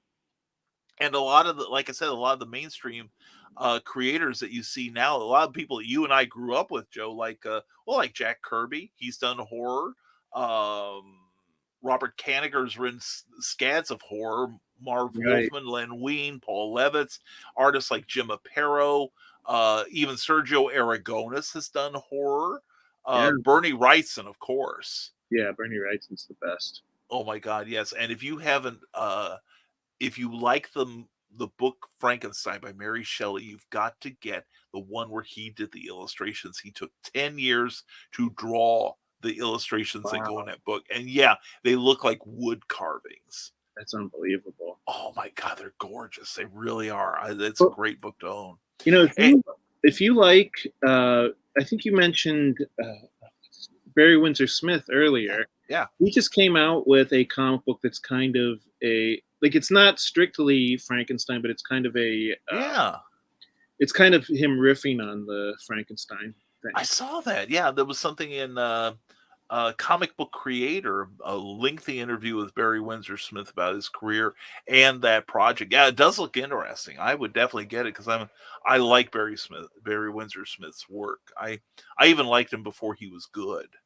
Have you ever seen his early art for Marvel? Oh yeah. Where the eyes are like super close together. Yeah, and it's like everything that doesn't work in a Jack Kirby ripoff, he did. His X-Men 53 is excrement. Especially when you see how his art works 2 years later as he's got his teeth on Conan. It's like, is this the same guy? It's amazing stuff. You wonder if he was just holding back. Yeah, you just can't. I think in a way he was. And plus maybe I don't know if he could draw like he did later on, or maybe it was the source material that inspired him. But that's something to think about. But he was definitely not at his peak at that time, and he's still growing as an artist, which is great. Historical Fencing Guild, 7 p.m. Friday nights for fun, excitement, and info on how to safely practice smacking people upside the head. And who wouldn't like to do that? And Pops Van Sant gives naysayers the Bronx cheer on his channel. Cindy Cap, thank you for that. And honestly, the introduction to American comics is as daunting as anime and manga, but entry is a similar approach. It is true. It is true. Yeah, and they're right. I mean, yeah, I mean, comic books can be hard to get into, but I mean, it's just I've been reading them since I was 8. You know what I mean? Yeah, your generation and mine grew up with that. Whereas, I still get people who are of a young age, if their parents have, basically they should call child protective services on these parents for not teaching them how to read comics. But yeah, they just aren't trained to read sequential artwork. You know what's funny? A lady at the last convention I was at, I I was trying to sell her Beowulf, and Uh-huh. she said, "No, I don't know how to read comic books." And Yeah. I was like, I don't know. It seems second nature to me. I was like, and I was talking to the guy I was sharing a booth with. I was like, "Uh, what is the issue? Like Yeah. you read from the top left down. The only Uh-huh. time I get kind of confused is when they have like the double page spread Right. and they don't do anything to like let you know, because that will trip me up every time. Right. But other Right. than that, I like it. It never occurred to me that there were people who didn't know how to read comic books. Yeah. Yeah, it's something I've only learned, like, I probably within the last 2 or 3 years, that the the art of reading any sort of sequential art and figuring out, okay, this is the part I read, then I look at the picture, or I look at the picture, read the stuff, and I go back and forth until it all blends, and then I move on to the next panel. And if they've done on a comic page, if they've done it right, the artist and the writer have given me something to make my eye follow the action, that they are directing, the Oh, storytellers direct the flow of the reader's eye. so do you think the problem is like these people who say they don't know how to read a comic? Maybe they've just read bad ones. No, I would say it's probably, well, I think that may be a factor, but I think also there's a matter of exposure to it. Because most, well, even newspaper strips, I also grew up on those. Some of the great ones like Dick Tracy, Brenda Starr, Peanuts. That it's the same type of storytelling, just not as dynamically drawn because of the limitation of the space that they're in. But most newspaper, well, one, find a newspaper. Two, find a newspaper with a decent selection of comics. A lot of newspapers that I have seen in the last 10 years have like maybe a quarter page of comics, whereas I grew up with like the Chicago newspapers that would have like 3 or 4 solid pages of comic entertainment in them. Yeah, I was gonna say. I mean, it's hard enough to find a newspaper now, Yeah. much less finding a a newspaper with cartoons in it.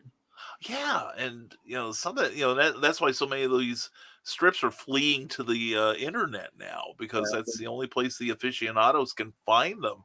So, but no, I think it's more a lack of exposure to comics, because one, we are a specialty art form now, that our primary source are specialty shops, although we're in bookstores, but it's not Those are going always. away too, though. Yeah, yeah, those are struggling also. But the fact is that we are used to the floppy. And last time I was in Barnes and Noble, they weren't carrying floppies, and I don't think the last Books a Million I was in had them either. Having gotten rid of all they used to have a great, collection of comics of varying types, but you have to go into a specialty shop now to find them. And to find those specialty shops, you have to know they exist. And You have to I not be intimidated by them. and they are a lot of them are still very intimidating places, especially if you are not a white young male. Right.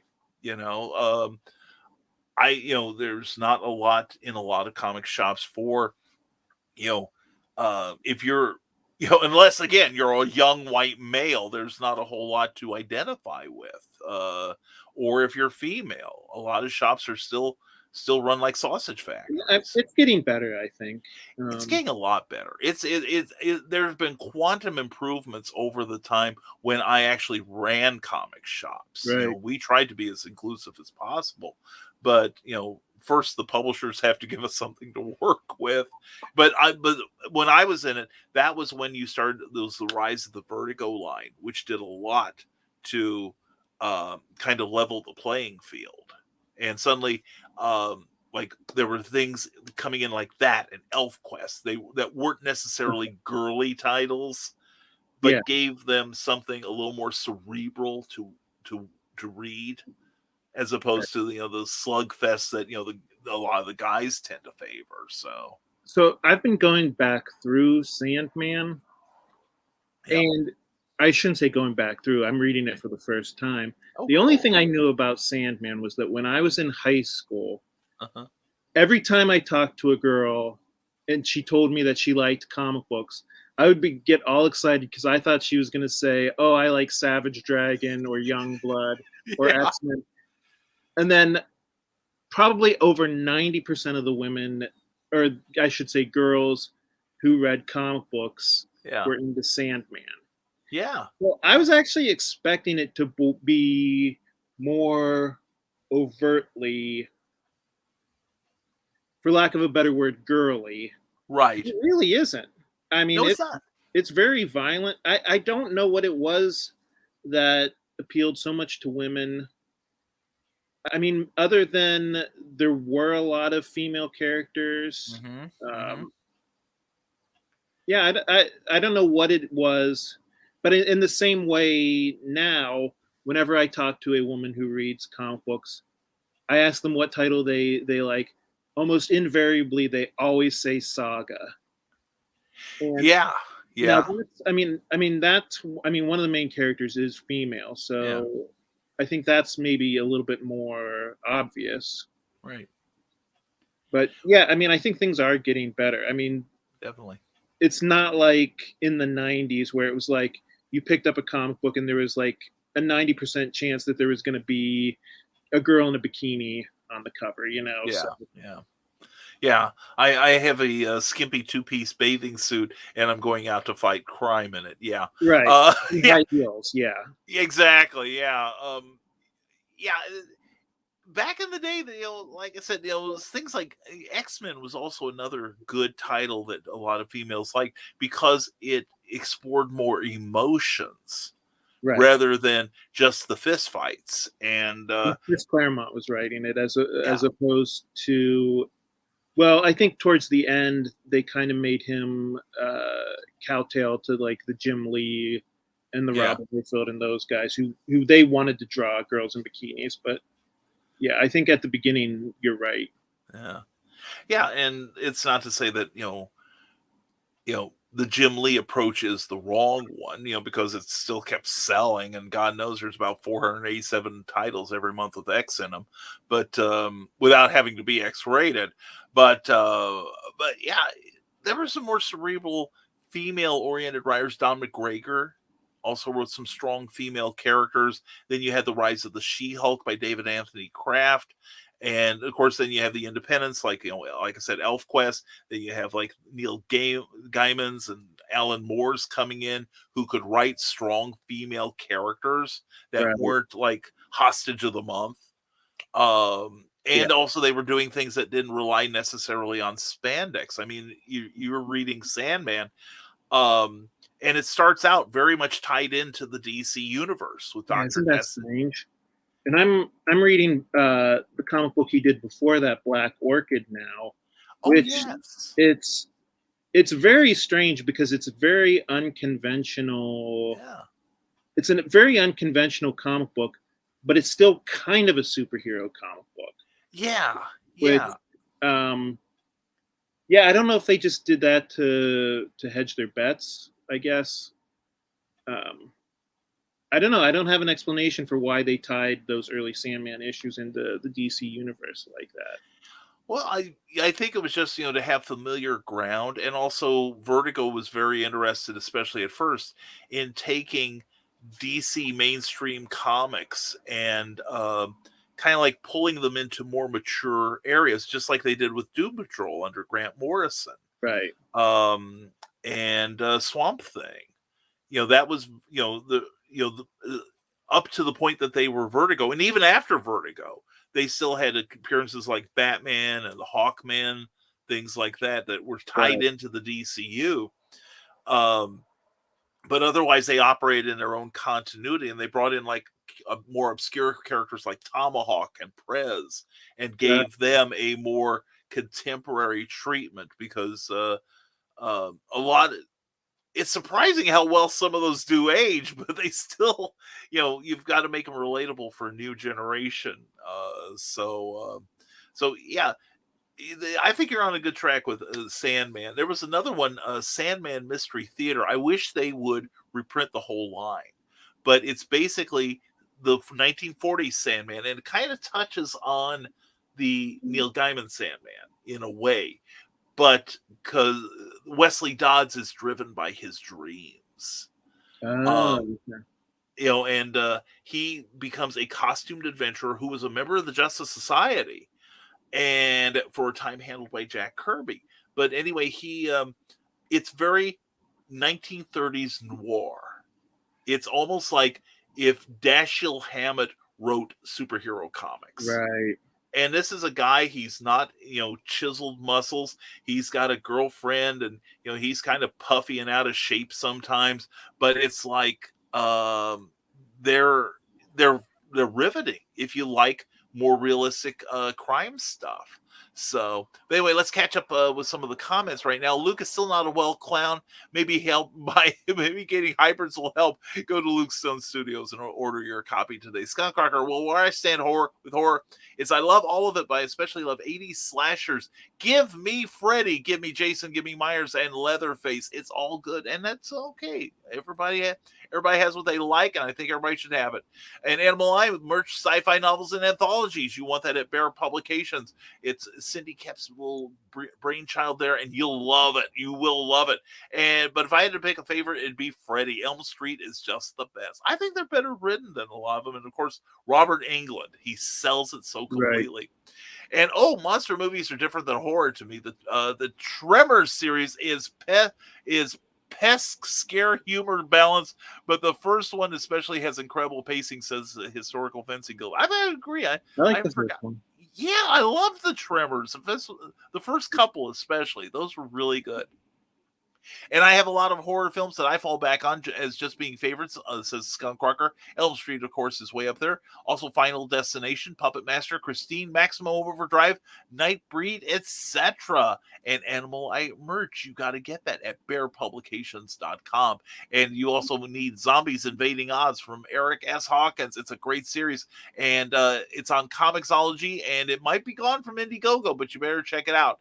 And Angie Judas, all I'm saying is back Grant and Brian's Kickstarter so they can hashtag bring Cookie home and hashtag bring Angie home. Now we're talking. And Remelian says, you can't take the sky. She's right. Check out Remelian.com. Thank you, Cindy. And Skunkcracker says Hellraiser the series has its pros and cons. The films with Barker's direct influence are really good, and then after that, studio interferences and films made just to get a quick buck ruined them. That's pretty much true of a lot of things. And then more movie. That's true. Yeah, the commercialism can do. You don't really think of the artistry of horror sometimes, but there is that precarious balance between art and commerce. Right. And there's a middle ground, but the studios don't see that sometimes. And Memoirs number 8 is out there. Go to brianrodman.com and please check them out. And Ace Bonnie says, I met Robert Englund, very nice person. That's what I hear. And but if you really want to get squicked, read the book Hellraiser is based on the Hellbound Heart. That will turn your stomach. Yeah, Clive Barker stuff is very disturbing. It's good. He's a marvelous writer. And by the way, he gave Marvel some properties in the 90s to expand on. And one of the titles, I think it was Ecto Kid, was written by a very young pair of brothers, now a pair of sisters, the Wachowskis. Oh, okay. Yeah. And the Historical Fencing Guild Black and White still has more depth for suspense. I am still bringing Dark Shadows with my son. Perfect brooding suspense. That was great stuff. That was very moody. Jonathan Frid was such an incredible actor. And let's just say there's a reason why one of my heroines is named Angelique, okay? And Cindy Kemp says Stormgate Press has cool stories just for you. Check out Brian. BrianRobin.com is one thing. StormgatePress.com is the other. And Cindy Kemp says book reviews from the land down under. No Vegemite sandwiches needed. Hyper Sandy Books. Check out that channel. And Roll Cruz also has finished the initial art for Animal Eye 2. Check his stuff out at that ArtStation address there. And we've got another comment dump here. We're going to get through this, brother. I'm telling you. And Cindy Kemp says Denver Martinez is working on the colors for Animal Eye, and you can check out what he does, or I assume that's a he, on DeviantArt there. And from Decimal Small Press Publisher, did that happen with Freddy versus Jason? And yes, I watched it. It was the matchup that I had to see. I mean, it was fun. It was fun. It was good, dumb fun. It was a popcorn movie. That's all there was to it. No pretense at art. And Dan Hollifield says, I'll have to catch the rest of the show on replay. Been awake for 18 hours, and I have to work tonight. Wonderful show. Thank you, Dan Hollifield. Thank you for showing up, Dan. Yeah, seriously, appreciate it. And check out Last Man Standing at 11 p.m. on Thursday nights Eastern and 1 a.m. Eastern on Sunday mornings following Stupid O'Clock, which you'll see Dan at too. Dan, we love you, man. Have a great day and sweet dreams. After talking about all this horror, I'm wishing somebody sweet dreams. That's going to be a challenge. And monolithic villains like Jason and Michael Myers can perfect straight guy foils for humorous responses. The Historical Fantasy Guild. That would probably be almost the death of the franchise unless it were handled very skillfully, I think. Yeah. And also need some help for taking care of someone with dementia. On a serious note, Victoria Adams has written an incredible book there about her real life struggle with that. Please check that out. It's really good. And poor Bill Murray in Zombieland, he did an ingenious thing only to get killed from a bad prank from the Decimal Small Press Publisher. I loved it. You killed Bill Murray. That was funny. And Cindy Kemp says, just released Sentence to Troll 4. Find out what kind of trouble Chad gets into from S.L. Rowland. And coming very soon from Two Old Dragons, Moonlight and Claws, an anthology of Wolfman stories from YeOldDragonBooks.com. Rick Bradley says Robotech is still my favorite all-time anime, Eric. In college, I did a 10-page paper about it and how it tackled a lot of adult themes in a really good way. A teacher actually wrote in about how the death of Roy Fokker and how everyone was grieving helped a student of hers that had just lost a family member. That's what good art does for people. It comforts. Or what is the old phrase? It can comfort the afflicted and afflict the comfortable. That's when I like it. And Cindy Kemp says, and my timer just went off. Either my biscuits are burning or I got a dash. And no, people, that's not code. Memoirs of the Morbid. Go check it out. Don't forget to tip your host. Bring Cookie home. Sign up for Rising Tides newsletter. Go to patreon.com/Brian K. Morris and find out what kind of terrors can be fun. Then you go sign up for her patreon.com, which I think you should, and see you around. I look funny with corners. You look beautiful with corners. You're a beautiful lady, Cindy. I love you, and you have a great day. Oh, and one more. Just for last, best for last. The artwork of Bill Sartin for Vintage Cartooning is SartinArt76 on Facebook. Thank you, Cindy. Have a great day. And from this Small Press Publisher, people normally state that they don't know how to read comics. Is normally not a reader of anything, novels, poems, etc. I think you're very, very right there, Joe. I really do. Eric Hawkins says, Joe, my fascination with horror comics has come from never having a girlfriend or wife who liked horror and not being allowed to watch horror as a kid. So eventually I turned to comics. There we go. That was your gateway, Eric. We get it. And the hardest thing, since the Historical Fantasy Guild, when a skill is second nature, is grasp what effort comes from starting new. A large number of skills are reflected by having years to collect, promotes elitism, which runs people off. Comics, RPGs, and tabletop games especially suffer from this. That is very true. It's like try to train someone to do your job you've been doing for 10 years. So much of this is instinctive that it's hard to articulate it. And that's why good trainers are so valuable. From Decimal Small Press Publisher, Eric, you need to date the women I have. No, he's married, dude. He can't do that. He'll get in trouble with Jennifer. Anyway, most love horror, and I go to see these movies and going, people don't act this way in these situations. It's what throws me off with a lot of it. That was the thing when I was dating. Most of the women I went out with did not like horror. In fact, Cookie doesn't like horror that much, but we like comics and other fun things. And comics fans who aren't into the tights and capes superheroes can still find it harder to communicate with all of the diehards, says the Historical Fencing Guild. That's true. Yeah, I think he's right. Yeah, totally true there. And Skunkrocker says right here, Nick, I am not a fan of soups. I was when I was a kid, but now I don't know. It doesn't interest me anymore. And that's fine. And that's beautiful that comics still have things for you, Skunk. They're out there. They really are. I mean, yeah, I think it's hard because there's just so much of it out there. It's hard to keep coming up with new ideas. Yeah, and also being able to find something amidst all the, DC's got the publicity machine going, Marvel's got it, and it's, guys like you and me, trying to get our signal out through all the noise. I hate to say it, I'm almost at the point where I'm just done with Marvel and DC. There's too many big events. Yeah. You can't just pick up a comic book off of the shelf and read it and enjoy that. It's that comic book is tied into this other comic book, which is tied into this other comic. It's too much for me. Yeah, it's called event fatigue.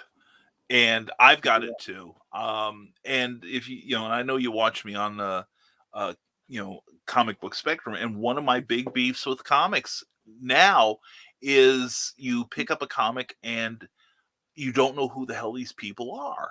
Right. There's no introduction to them. And Jim Shooter, when he was editor-in-chief at Marvel, and I think he picked it up from Stan Lee and Mort Weisinger, two of the greatest editors in comics, where he was told every comic book is someone's first. Right. And being an editor myself, I kind of empathize with that, and it annoys me when I'm reading a comic and I know who Oliver Queen is. Yeah, I know who Vic Sage is, but who doesn't? Who is picking? Might pick this book up and like, oh, this guy in the blue suit and the blank face. He looks interesting. Who is he? I have no idea. If you read Checkmate, he's rarely even mentioned by either his superhero or his personal name. How is somebody supposed to get to know these characters and relate to them on that level? And I don't know if I mentioned this or not, but everything in Memoirs of the Morbid is 100% self-contained. So, like Dave Schuler, he mentioned maybe doing a sequel to the story in this, like in the next Memoirs of the Morbid. And I said, that's fine. But if you do that, it has to be self-contained. Like, I don't want to have to read the first issue in order to understand what's going on in the second issue. You're a good editor. You're a good editor after my heart. Angie Duda says, as Grant knows, I loved Batman and Spider-Man growing up. I loved how psychological Batman is and what a mess Peter Parker is when he becomes Spider-Man. And that's when the characters work, when you can get into their heads. How is that? Isn't that funny? For years and years, I thought I wasn't going to be able to get a girlfriend because I read comic books. And now I married a girl who likes comic books. So there you go. You and me both, brother. It was, and I had dated a couple of ladies who liked comics, or at least didn't mind that I collected, but it wasn't as hip back in the day. So, right. We scored us some fines, brother. I'm telling you. And from the Nestle Small Press Publisher, granted, being able to comfort said woman is great, but story-wise, mostly want to see is mostly nothing more than shock value than a great tale of a good lore or circumstances. Guess that's why I like thrillers more. Nothing wrong with that. And Historical Fencing Guild says the evolution of the Witchblade going from bondage sexy to Bond girl sexy, their words, was interesting. And it's it's good. I haven't read Witchblade in years, but I did like it. But I was still, slightly uncomfortable with the outfit. The costume, and there have been some women who have actually done that on model costume, and I'm like, okay, one less drop of spirit glue, and you're talking about a morals charge there. And of course, being a furry, I have an entire world of comics to be able to read that are catered directly to me, says the Skunk Rocker, and unfortunately, most of them involve, how can I put this politely, bodily fluids. Yes. That. I have to say, Antarctic Press back in the 90s did a number of non gratuitous furry type comics. I'm not talking just anthropomorphics. I'm thinking of, they did several. I don't know how long they lasted because I haven't read all Van Arctic's output, but that might be something to haunt the back issue bins for. And Historical Fencing Guild says, and then you see a title like Danger Girl, which always had a balance between action and humor and tongue in cheek. Yeah, it was like a Bond movie in a lot of ways. That balance of titillation, action, and just good hardcore thrills. Well, And so I stick with the horror and sci-fi comics, occasionally things like anthro animals that hopefully aren't doing the nasty, says the skunk rocker. Good luck finding that. And Phil Maddox, hey, good to see you, my man. Hope you're doing well. And I bet at some point Grant is just going to tell me to make my own damn comic. I've told him that many times. He has lots of good ideas. Yeah. There's no reason why he shouldn't make a comic. Exactly, and there's no excuse that any of us can't make comics. If nobody's producing what we want to read, we got to do it ourselves, right? Exactly. Right, and so Grant wanted to read a great horror anthology that is going to get put up on the screen here in just a second, as soon as my steam-driven computer wakes up. So anyway. And we're having trouble broadcasting some of our Facebook pages here, but please bear with us, folks. And that's why you should go to YouTube and subscribe to our channels. He has only 19 subscribers right now, so let's see what we can do to get him going here. Anyway, it'll show up there eventually. But anyway, you want to run? You want to run the trailer one more time, Grant? And then Good to me. Oh, yeah. Get us going here. Greetings, ghouls and boils. I'm the Ghoul Master, a loving homage to horror anthology narrators of yesteryear. Wait, I'm an homage? Why didn't anybody tell me? You'll hear from my agent about this. But first, let's get to the heart of the matter. I'm here to tell you about the new horror anthology, Memoirs of the Morbid, on Kickstarter in time for Halloween. Memoirs of the Morbid is a black and white homage to classic horror comics from the 40s and 50s, containing 5 self-contained stories by some of the best indie comic creators out there. There's that word again. I better not find out homage is an insult. Anyways, Memoirs of the Morbid is completely done and ready to go to the printer. The comic will be on Kickstarter until Halloween, so don't make a grave mistake by missing it.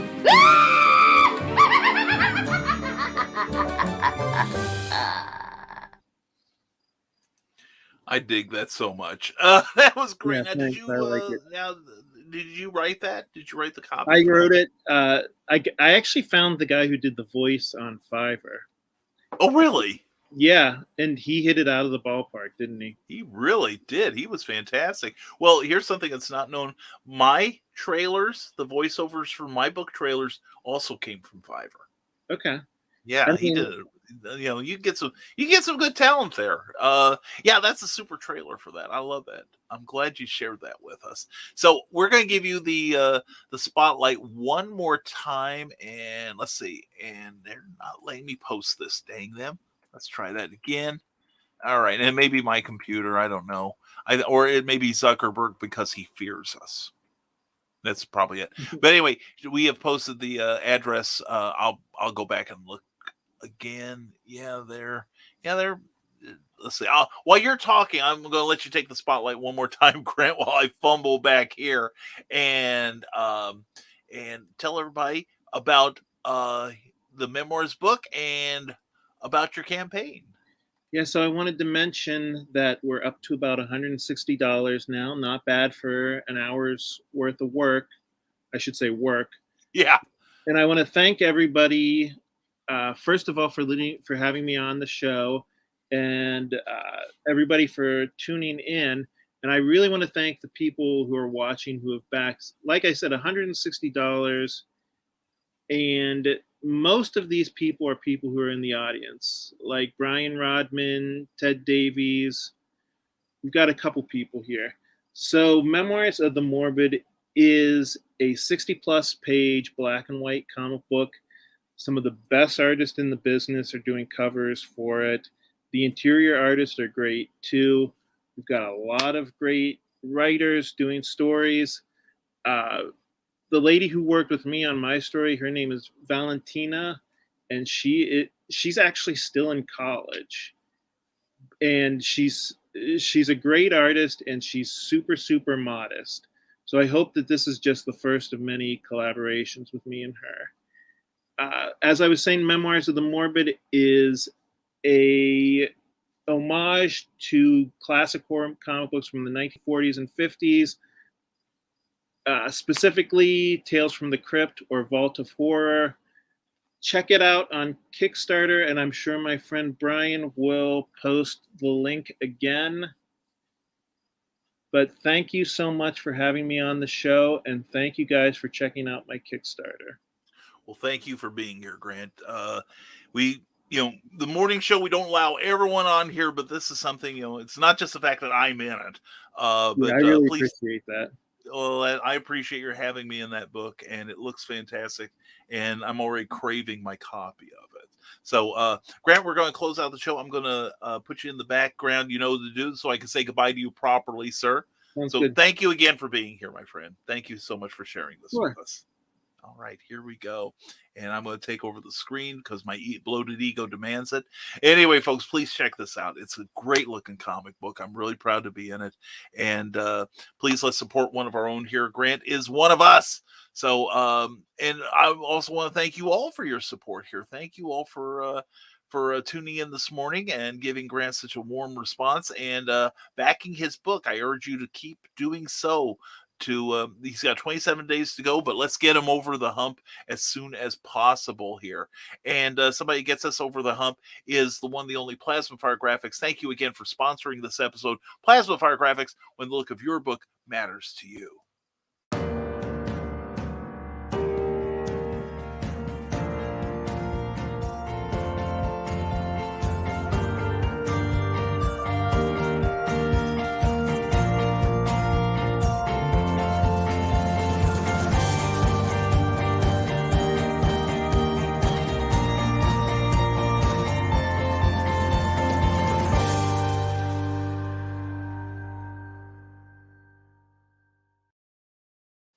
When you're looking for a great cover to put around your great book, then you want to contact Plasma Fire Graphics. Check out their Facebook page and check out their webpage, plasmafiregraphics.com.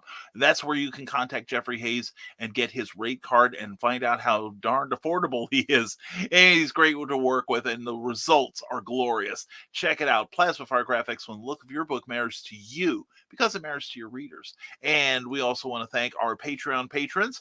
Patreon is a monthly subscription service where you can support your favorite creators directly with a modest monthly stipend.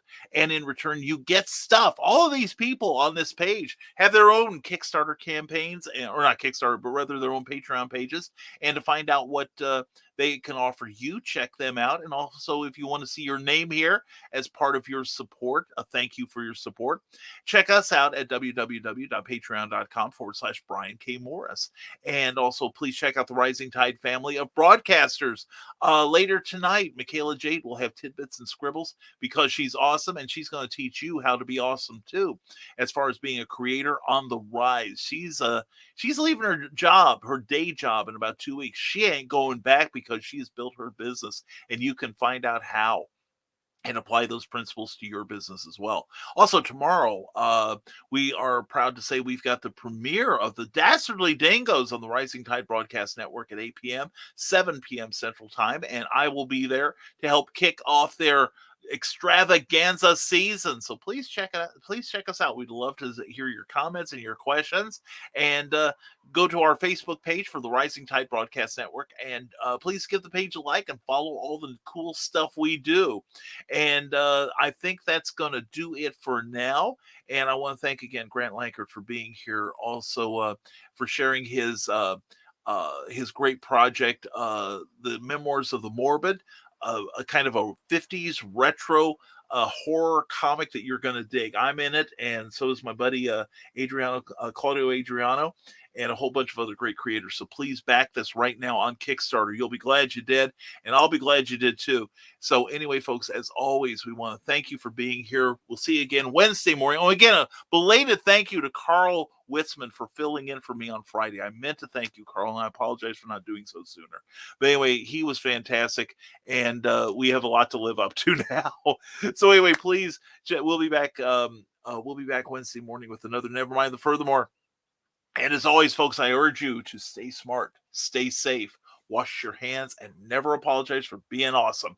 Have a great day, everyone. Enjoy the rest of your Monday, and we'll see you Wednesday on Nevermind the Furthermore. Have a great one.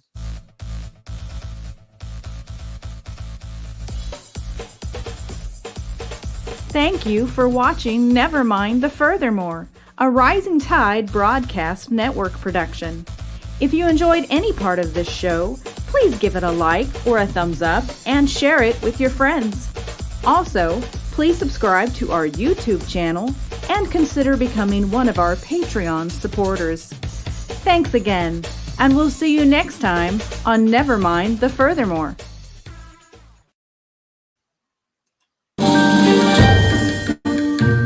Greetings, ghouls and boils. I'm the Ghoul Master, a loving homage to horror anthology narrators of yesteryear. Wait, I'm an homage? Why did anybody tell me? You're for my agent about this. But first, let's get to the heart of the matter. I'm here to tell you about the new horror anthology, Memoirs of the Morbid, on Kickstarter in time for Halloween. Memoirs of the Morbid is a black and white homage to classic horror comics from the 40s and 50s, containing 5 self-contained stories by some of the best indie comic creators out there. There's that word again. I better not find out homage is an insult. Anyways, Memoir of the Morbid is completely done and ready to go to the printer. The comic will be on Kickstarter until Halloween, so don't make a grave mistake by missing it.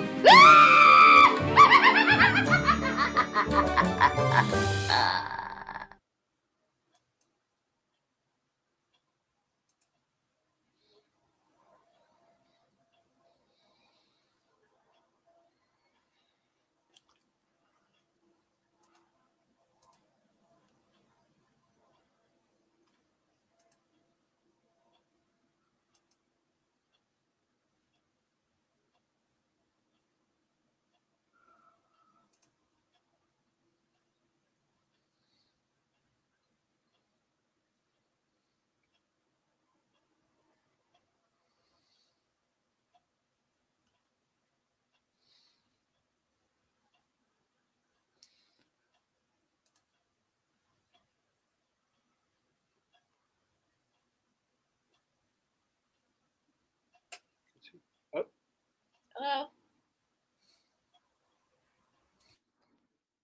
Hello. It's not letting us end the broadcast.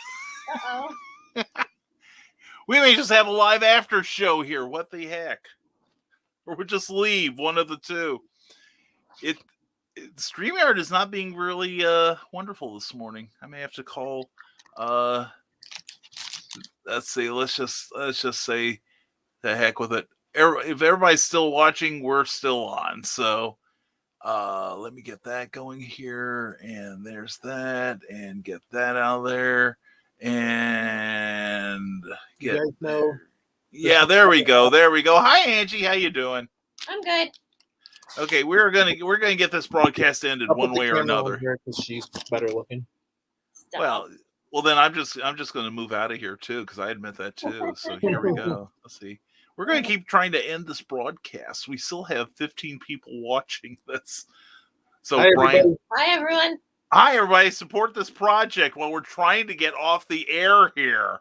I've never had this happen before. Interesting. It doesn't want you to end it. I guess not. I guess you two are so fascinating. So anyway, welcome to the Angie and Grant show.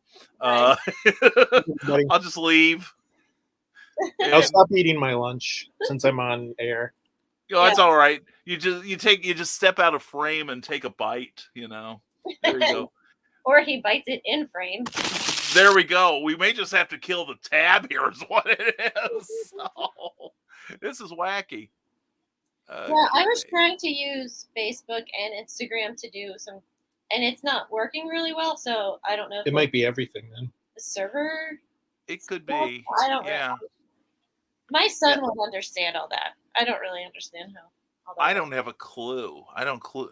Yeah, I'm a-cluistic on this one. Actually, I know what I can do. Hold on here. No, I don't want to do that. If other people are watching, please share the link of the Kickstarter wherever you can. Yes, everywhere you can. Everywhere. Everywhere. Don't discriminate. Yeah. Don't. Like if you're on Discord, I don't know. I know Reddit has like a Kickstarter thing where you can share All the stuff that I don't know about. Yeah. This is sorcery to me too. We're going to try this again. And end the broadcast. An error occurred. Wait a moment, and try again. Oh, it's spinning. It's thinking. Folks, will say goodbye now if this works. And if not, please pledge to this show, to this wonderful Kickstarter campaign. This is nutty, and it's not letting us go again. I'm glad I didn't go into like an X-rated tirade or anything. Yeah.